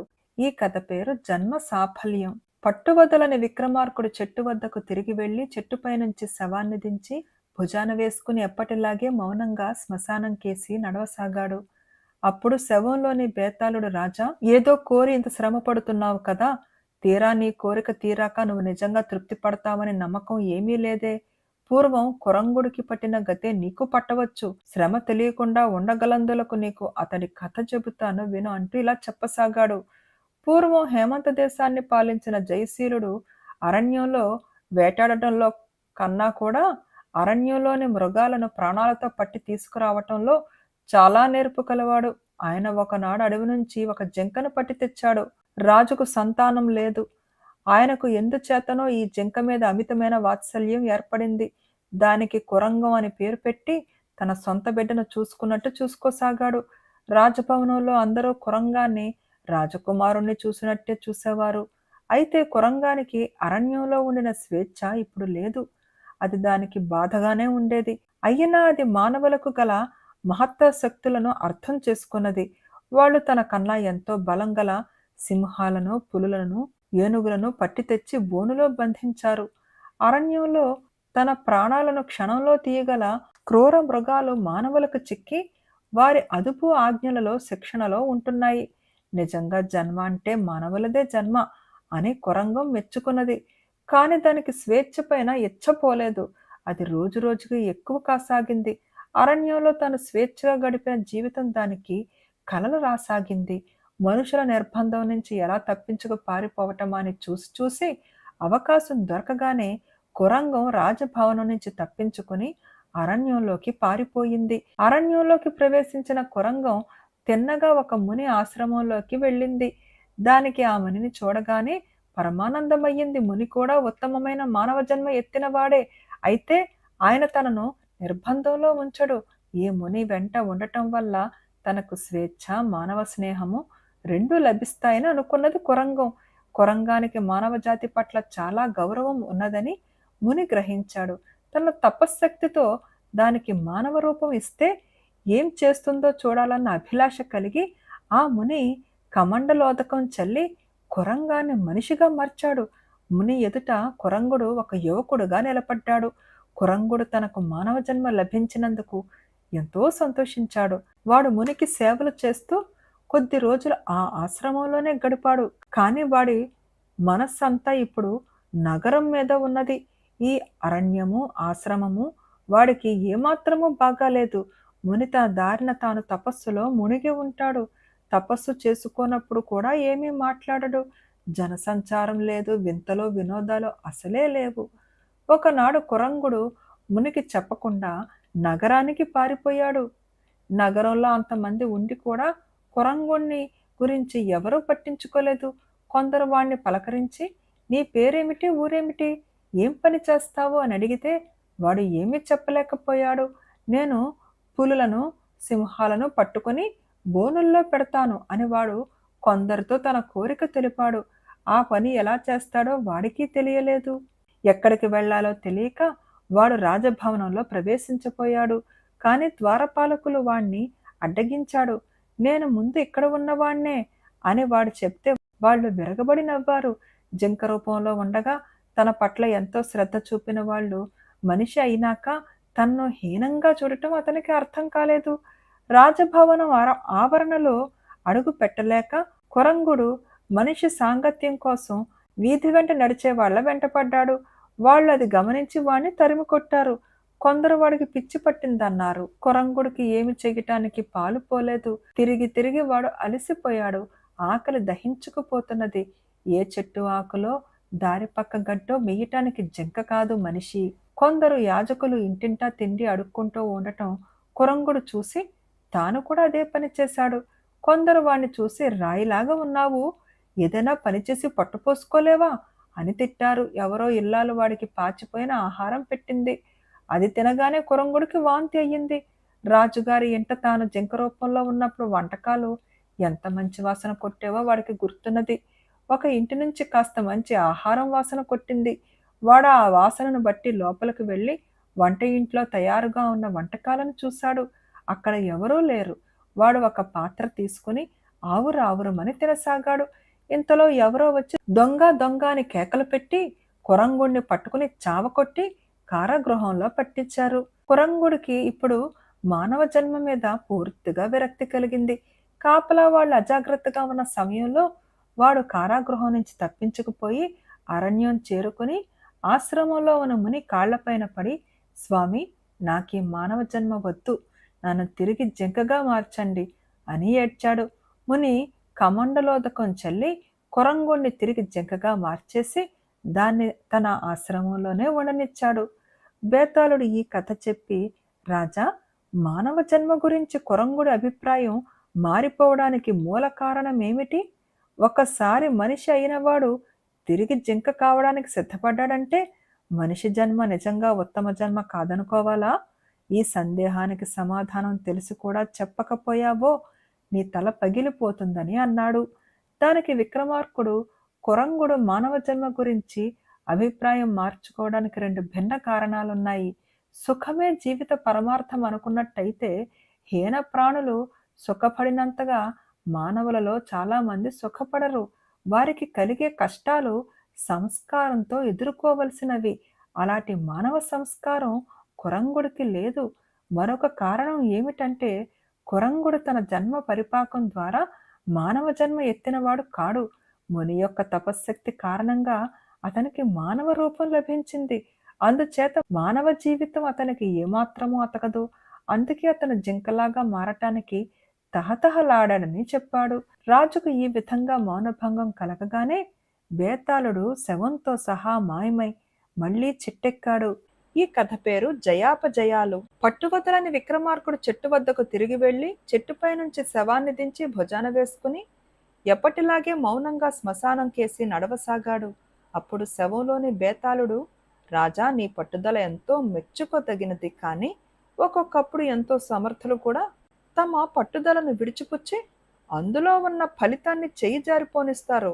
ఇందుకు నిదర్శనంగా నీకు సువర్ణ ఖేటపుర యువరాజైన జయసింహుడి కథ చెబుతాను, శ్రమ తెలియకుండా విను అంటూ ఇలా చెప్పసాగాడు. సువర్ణ ఖేటపుర రాజు సూరసేనుడు వ్యాధిగ్రస్తుడయ్యాడు. ఆ కారణం చేత సూరసేనుడు కొడుకైన జయసింహుడు రాజ్యాధికారాన్ని చేపట్టి తన ఇష్టం వచ్చినట్టు అధికారం చెలాయించసాగాడు. జయసింహుడు స్వతహాగా అధికార దాహం కలవాడు.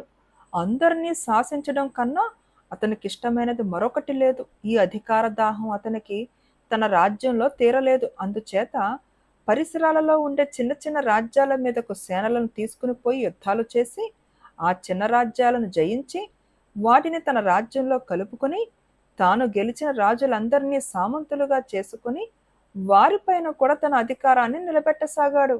ఈ కార్యక్రమంలో జయసింహుడు తోమరపురము అనే చిన్న అటవీ రాజ్యం మీదకి దండెత్తి వెళ్ళాడు. తోమరసింహరాజైన వీరోత్తుంగుడు తన కొద్ది సేనతో జయసింహుడి పెద్ద సేనలను ప్రతిఘటించి ఓడిపోయాడు. జయసింహుడు విజయుడై రాజభవనం ప్రవేశించి సంధి జరిగేదాకా వీరోత్తుంగుణ్ణి అతని కుటుంబాన్ని రాజభవనం దాటి వెళ్ళరాదని శాసించాడు. అతను వీరోత్తుంగుడి కుటుంబాన్ని పరిచయం చేసుకునేటప్పుడు అతని దృష్టి వీరోత్తుంగుడి కుమార్తె అయిన శరావతి పైన పడింది. శరావతి అందగత్తె మాత్రమే కాక మంచి ఆకర్షణ శక్తి కలది. ఆమె జయసింహుణ్ణి బలంగా ఆకర్షించింది. అప్పటికింకా పెళ్లి కాని జయసింహుడు తనకు తగిన భార్య శరావతి మాత్రమేనని, ఆమెను వదిలి మరొకతను తన భార్యను చేసుకోవడం అసంభవమని అనుకున్నాడు. ఈ కారణం చేత అతను వీరోత్తుంగుడి పట్ల తన వైఖరి పూర్తిగా మార్చుకుని, మన మధ్య సంధి జరగవలసి ఉన్నది, వేరే షరతులు అనవసరం, మీ కుమార్తెను నాకిచ్చి పెళ్లి చేసినట్టయితే మీ రాజ్యం మీకు తిరిగిచ్చేస్తాను, మనకు యుద్ధమే జరగలేదు అనుకుందాం అన్నాడు. నా కుమార్తెతో మాట్లాడి చెబుతాను అన్నాడు వీరోత్తుంగుడు. ఆయన తన అభిప్రాయం అడిగినప్పుడు శరావతి, నా పెళ్లి గురించి నాకు ఏ అభిప్రాయమూ లేదు, మీరు ఎవరిని పెళ్లాడమంటే వారిని పెళ్లాడతానని అన్నది. నిజానికి నిన్ను ఇతనికి ఇవ్వటం నాకు అంతగా ఇష్టం లేదు. చూడటానికి అందగాడే కాని అతని అధికార దాహము, రాజ్య దాహము ఇంత అంతా కాదని చెబుతారు. కఠిన శాసనుడని కూడా విన్నాను. నేను నిన్ను మనస్ఫూర్తిగా తనకివ్వకపోతే బలాత్కారంగానైనా పెళ్లాడగలడు. ఆ పైన చాలా కీడు చేయగలడు కూడా అన్నాడు వీరోత్తుంగుడు కుమార్తెతో. అలాటప్పుడు అతనిష్ట ప్రకారమే చెయ్యండని అన్నది శరావతి. వీరోత్తుంగుడు జయసింహుడితో తన కుమార్తె పెళ్లికి ఒప్పుకున్నట్టు తెలిపి ముహూర్తం నిశ్చయించి పెళ్లి ప్రయత్నాలు ప్రారంభించాడు. జయసింహుడు పెళ్లి రోజు కోసం ఆత్రంగా ఎదురుచూస్తున్నాడు. అతనికి శరావతితో మాట్లాడాలని ఉన్నది కానీ అవకాశం చిక్కలేదు. ఒకనాడు శరావతి 2-3 చెలికత్తెలను వెంటబెట్టుకుని నగరం వెలుపల కొండ మీద ఉన్న కాళీ ఆలయానికి పూజ కోసం వెళ్ళింది. ఈ సంగతి తెలియగానే జయసింహుడు ఆమెను కలుసుకోవడానికి తాను కూడా ఒంటరిగా ఆ ఆలయానికి బయలుదేరాడు. కొండ కాళీ ఆలయానికి వెళ్లే దారికి అటు ఇటు అడవి ఉన్నది. జయసింహుడు ఆ దారిని నడుస్తూ ఉండగా ఆలయం నుంచి తన చెలికెత్తలతో తిరిగి వస్తున్న శరావతి ఎదురుపడింది. అతను ఆమెను సమీపించి, నీతో ఏకాంతంగా మాట్లాడదామని ఇలా బయలుదేరి వచ్చానని చెప్పాడు. అలాగే అన్నది శరావతి. ఆమె ఉద్దేశం గ్రహించి ఆమె చెలికత్తెలు వెనక్కు తగ్గి నిలిచిపోయారు. నేను నా జన్మలో ఏ స్త్రీని ప్రేమించి ఎరగను. నేను చూడగానే ప్రేమించాను. ఆ భావం నాలో కలిగినాక నేను మీ రాజ్యాన్ని జయించటం ఏదో కలలాగా తోచింది. నువ్వు నన్ను పెళ్లాడటానికి ఒప్పుకున్నట్టు మీ నాన్నగారు చెప్పారు. కానీ నేను ఒక సంగతి తెలుసుకోగోరుతున్నాను. నువ్వు నన్ను ప్రేమించే పెళ్లికి ఒప్పుకున్నావా? లేక నేను యుద్ధంలో నీ తండ్రిని గెలిచాను అని ఒప్పుకున్నావా? అని జయసింహుడు శరావతిని అడిగాడు. నాకు ప్రేమ అంటే ఏమిటో తెలియదు. మీరు గెలవటము, మా తండ్రి ఓడటము నాకు సంబంధించిన విషయాలు కావు. మా నాన్న నన్ను ఎవరికిచ్చి పెళ్లి చేస్తే వారిని పెళ్లాడటానికి సిద్ధంగా ఉన్నానని అన్నది శరావతి. తిరిగి జయసింహుడేదో అనబోయేటెంతలో వెనక నుంచి శరావతి చెలికత్తెలు అమ్మయ్యో పెద్ద పులి అని పెద్దగా కేకలు పెట్టారు. శరావతి జయసింహులు వెనక్కి తిరిగి చూసేసరికి ఒక పులి దారి పక్క నుంచి వచ్చి దారిలో నిలబడి ఉన్నది. దూరాన ఉన్న చిలకత్తెలు వెనక్కి తిరిగి పారిపోతున్నారు. పులి వారి కేసి చూడక శరావతి జయసింహులనే చూస్తూ కొంచెం సేపు నిలబడి వారి కేసి పరిగెత్తుకుంటూ రాసాగింది. పారిపో అని శరావతికి కేకపెట్టి జయసింహుడు దగ్గర ఉన్న చెట్టెక్కేశాడు. పులి ఇంకా 10 బారుల దూరాన ఉండగానే శరావతి భయంతో నిలబడిన చోటనే కూలిపోయి మూర్ఛపోయింది. ఆమె కూలిపోయే క్షణంలోనే ఎక్కడి నుంచో ఒక బాణం వచ్చి పులి డొక్కలో గుచ్చుకున్నది. మరుక్షణం అడవిలో నుంచి ఒక బోయ యువకుడు పరిగెత్తుకుంటూ వచ్చి చొరకత్తితో పులి మీద కలియబడ్డాడు. వాడు పులిని చంపే లోపుగా పులి వాణ్ణి తీవ్రంగా పంజా దెబ్బలు కొట్టింది. పులిని చంపి శరీరమంతా రక్త ప్రవాహాలు కారుతూ ఆ బోయ యువకుడు శరావతిని సమీపించాడు. ఆమెకు స్పృహ లేదు. వాడు ఆమెను తన చేతులతో ఎత్తుకుని దాపునే ఉన్న ఒక చిన్న నీటి మడుగుకేసి నడవసాగాడు. ఇంతలో శరావతి స్పృహ తెలిసి వాడితో, నన్ను దింపు, నేను నడవగలను అన్నది. వాడామెను కిందకు దింపాడు. ఆమె పులి కోసం అటు ఇటు చూసేసరికి కొంచెం దూరంలో పులి కళేబరం కనపడింది. అప్పుడు ఆమె కుర్రవాడికేసి నిలువునా చూసి, అయ్యయ్యో, ఈ రక్తమంతా ఏమిటి? పులిని నువ్వే చంపావా అని అడిగింది. అవును, సమయానికి వచ్చాను, లేకపోతే ఏమై ఉండేదో అన్నాడు బోయ యువకుడు. నాతో పాటు వచ్చెయ్యి, నీకు చికిత్స చేయిస్తాను అంటూ శరావతి కదిలింది. ఇదంతా జయసింహుడు చెట్టు దిగి చూస్తూనే ఉన్నాడు. పారిపోయిన చిలకత్తెలను కలుపుకొని శరావతి జయసింహుడి కేసి చూడనైనా చూడకుండా బోయ యువకుణ్ణి వెంట పెట్టుకుని తన ఇంటికి వచ్చేసింది. రాజవైద్యులు బోయ యువకుడి గాయాలన్నీ కడిగి మందులు వేసి కట్టుకట్టి రాజభవనంలోనే ఒక గదిలో పడుకోబెట్టారు. జయసింహుడు శరావతికి చాలా వెనకగా రాజభవనానికి తిరిగి వచ్చాడు. అతను ఆ రాత్రి వీరోత్తుంగుడితో, నేను మీ అమ్మాయిని పెళ్లాడే ఉద్దేశాన్ని మానుకున్నాను. మీకు అనవసరంగా శ్రమ ఇచ్చినట్టున్నాను. మీరు చేసిన పెళ్లి ప్రయత్నాలు వృధా పోకుండా మీ అమ్మాయికి తగిన వరుణ్ణి ఇచ్చి త్వరలోనే పెళ్లి చెయ్యండి. రేపు నేను నా సైన్యంతో సహా మా దేశానికి తిరిగిపోతున్నాను. మనకు యుద్ధం జరిగిందన్న మాట మీరు మర్చిపోండి, నేను మర్చిపోతానని అన్నాడు. వీరోత్తుంగుడు తన చెవులను తానే నమ్మలేకపోయాడు. జయసింహుడిలో వచ్చిన మార్పు ఆశ్చర్యం కలిగించింది. చివరకు ఆయన, మీరన్న మాటలు మా అమ్మాయితో చెబుతానని అన్నాడు. ఆ రాత్రి కొంచెం పొద్దుపోయి శరావతి జయసింహుడి వద్దకు వచ్చి, మీరు నన్ను పెళ్లాడే ఆలోచన మానుకున్న మాట నిజమా అన్నది. అవును అన్నాడు జయసింహుడు. మీరు నన్ను పులి రాకముందు అడిగారు, నాకు ప్రేమ అంటే ఏమిటో తెలియదు అని చెప్పాను. ఆ ప్రశ్నకు ఇప్పుడు మరో సమాధానం చెప్పగలను. నాకు ప్రేమ అంటే ఏమిటో తెలిసింది. నేను మిమ్మల్ని హృదయపూర్వకంగా ప్రేమిస్తున్నాను. మీరు వెళ్ళిపోకండి అన్నది. జయసింహుడు వెళ్ళిపోలేదు. అతను శరావతిని పెళ్లి చేసుకున్నాడు. ఇద్దరూ సుఖంగా ఉన్నారు. బేతాళుడు ఈ కథ చెప్పి, రాజా, నాకొక సందేహం. శరావతి జయసింహుణ్ణి ప్రేమిస్తున్నాను అన్న మాట అబద్ధం కాదా? అతన్ని వెళ్ళిపోతానంటే పీడ విరగడ అయిందని సంతోషించక అతన్ని ఉండిపోమ్మని ఎందుకు అడిగింది? పులిని చంపిన బోయ యువకుణ్ణి తన ఇంటికి తెచ్చేటప్పుడు ఆమె జయసింహుణ్ణి గురించి ఆలోచించను కూడా లేదే. ఆమెకు అతని మీద ప్రేమ ఎప్పుడు పుట్టినట్టు, ఎందుకని పుట్టినట్టు? ఈ అనుమానాలకు సమాధానం తెలిసి కూడా చెప్పకపోయావో నీ తల పగిలిపోతుందని అన్నాడు. దానికి విక్రమార్కుడు, జయసింహుడు పరాక్రమ గర్వి, కాని అతను శరావతిని నిజంగా ప్రేమించాడు. అంతేకాదు, ఆమె తనను ప్రేమించాలని కూడా కోరాడు.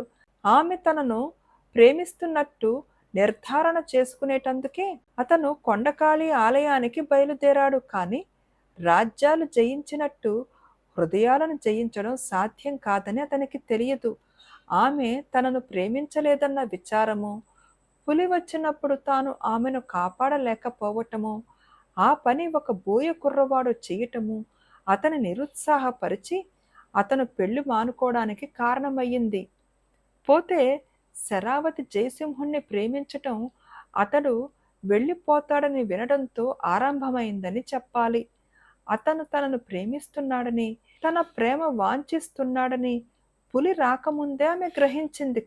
కానీ అతను బలాత్కారంగా తనను వివాహం చేసుకోగలిగి ఉండి కూడా ఆ పని చేయడం మానుకున్నాడంటే అందుకు కారణం ప్రేమ తప్ప మరేమీ కాదని ఆమెకు తెలిసి వచ్చింది. బోయ యువకుణ్ణి తెచ్చేటప్పుడు ఆమె జయసింహుని విషయం పట్టించుకోలేదు. అతను తన క్షేమం చూసుకోగలడు అని అది వరకే రుజువయ్యింది. తన రక్షణ కోసం గాయపడిన బోయ యువకుడి క్షేమం ఆమె తక్షణ కర్తవ్యం అని అన్నాడు. రాజుకు ఈ విధంగా మౌనభంగం కలగగానే బేతాళుడు శవంతో సహా మాయమై మళ్ళీ చెట్టెక్కాడు. ఈ కథ పేరు నవ్విన దొంగ. పట్టువదలని విక్రమార్కుడు చెట్టు వద్దకు తిరిగి వెళ్లి చెట్టుపై నుంచి శవాన్ని దించి భుజాన వేసుకుని ఎప్పటిలాగే మౌనంగా శ్మశానం కేసి నడవసాగాడు. అప్పుడు శవంలోని బేతాళుడు, రాజా, నువ్వు ఏ స్నేహితుడి కొరకైనా ఇలా శ్రమ పడుతున్న పక్షంలో స్నేహితులను గుడ్డిగా నమ్మకు. పరిస్థితుల ప్రభావం వల్ల ఆప్తమిత్రులే ద్రోహులవుతారు. స్నేహభావంతో చెడిపోయిన తారానాథుడి కథ చెబుతాను, శ్రమ తెలియకుండా విను అంటూ ఇలా చెప్పసాగాడు. ఒక కుగ్రామంలో తారానాథుడు, సోమనాథుడు అని ఇద్దరు ఆప్తమిత్రులుండేవారు. వాళ్ళు ధనార్జన చెయ్యాలని తమ గ్రామం విడిచిపెట్టి దూరదేశాలకు వెళ్ళి వర్తకం చేసి మంచి లాభాలు గడించారు. ఆ లాభాలను ఇద్దరం సమంగా పంచుకుని తమ తమ ఇళ్లలో స్థిరపడ్డారు. తారానాథుడు తన డబ్బును పొదుపుగా వాడుకుంటూ ఏ లోటు లేకుండా సుఖజీవనం చేస్తూ వచ్చాడు. కానీ సోమనాథుడు హెచ్చు కాలం రాజధాని నగరంలో గడుపుతూ తాగుతూ జూతము అలవాటు చేసుకుని త్వరలోనే తనకున్నదంతా తగలేసి కట్టుగుడ్డలతో మిగిలాడు. ఒకరోజు సాయంత్రం తన ఇంటికి వచ్చిన సోమనాథుణ్ణి చూసేసరికి తారానాథుడికి కళ్ళ నీళ్ల పర్యంతమయ్యింది. సోమనాథుడు వాడిన ముఖంతో, జుట్టు రేగి, కట్టిన బట్టలు మట్టి కొట్టుకుని దరిద్ర దేవతలాగా ఉన్నాడు. ఏమిటి సోమనాథ, ఇలాంటి దుస్థితి నీకెలా వచ్చింది అంటూ తారానాథుడు అతనికి కొత్త బట్టలిచ్చి చక్కగా భోజనం పెట్టి ఆ రాత్రి అతను సుఖంగా నిద్రపోవటానికి సౌకర్యం కలిగించాడు. అయితే సోమనాథుడికి ఆ రాత్రి నిద్ర పట్టలేదు. తన మిత్రుడు చూపిన ఆదరానికి అతను సంతోషించకపోగా ఈర్ష్యపడ్డాడు. తనతో సమంగా డబ్బు పంచుకున్న తారానాథుడు మహారాజులాగా జీవించడమేమిటి, తానుకు తిండికి బట్టకి కూడా లేనివాడు కావటమేమిటి? పచ్చి తాగుబోతుగా తయారైన సోమనాథుడికి ఈ సంగతి తలుచుకున్న కొద్దీ తారానాథుడిపైన పట్టరాని ద్వేషం కలిగింది. ఒక రాత్రి వేళ అతను తన మంచం మీద నుంచి లేచి మూలనున్న కర్ర తీసుకుని నిద్రపోతున్న తారానాథుణ్ణి స్పృహ తప్పిపోయేటట్టు కసి కొద్దీ కొట్టి అప్పటికప్పుడే రాజధానికి బయలుదేరిపోయాడు. మర్నాడు అతను రాజుగారి న్యాయసభకు వెళ్ళి, మహారాజా, మా గ్రామంలో తారానాథుడని ఒక బాల్యమిత్రుడు ఒకడున్నాడు.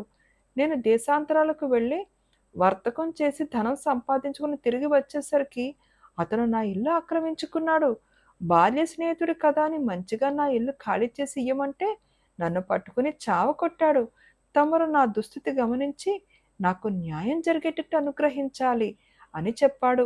రాజు తన భటులను గ్రామానికి పంపి తారానాథుణ్ణి రప్పించాడు. సోమనాథుడు కిందటి రాత్రి కొట్టిన దెబ్బలతో సగం చచ్చి ఉన్న తారానాథుడు భటుల సహాయంతో రాజుగారికి ఎదురుగా నిలబడ్డాడు.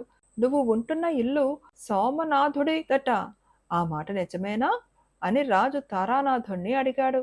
తారానాథుడు సోమనాథుడి కేసి చూసి సంగతి గ్రహించి, నిజమే మహారాజా, ఆ ఇల్లు సోమనాథుడిదే అన్నాడు.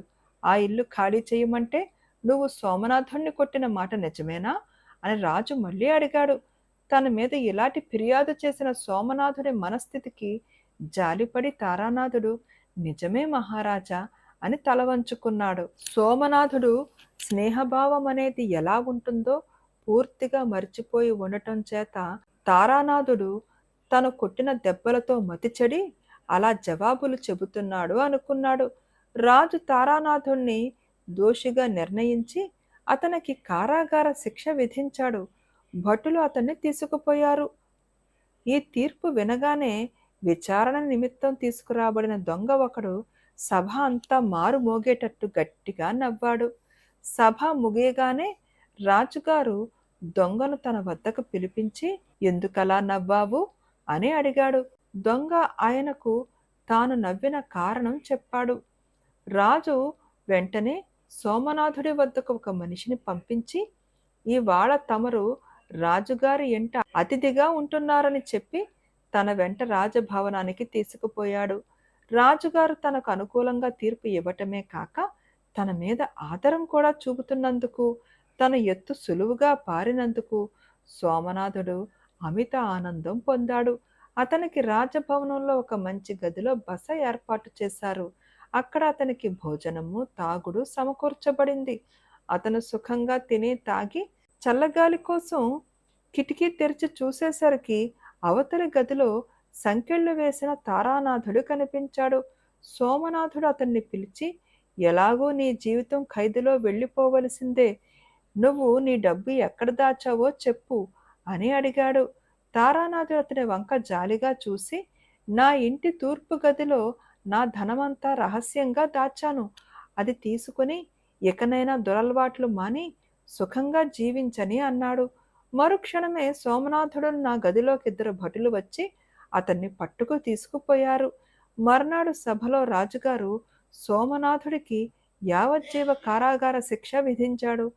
తారానాథుడి శిక్ష అలాగే ఉండిపోయింది.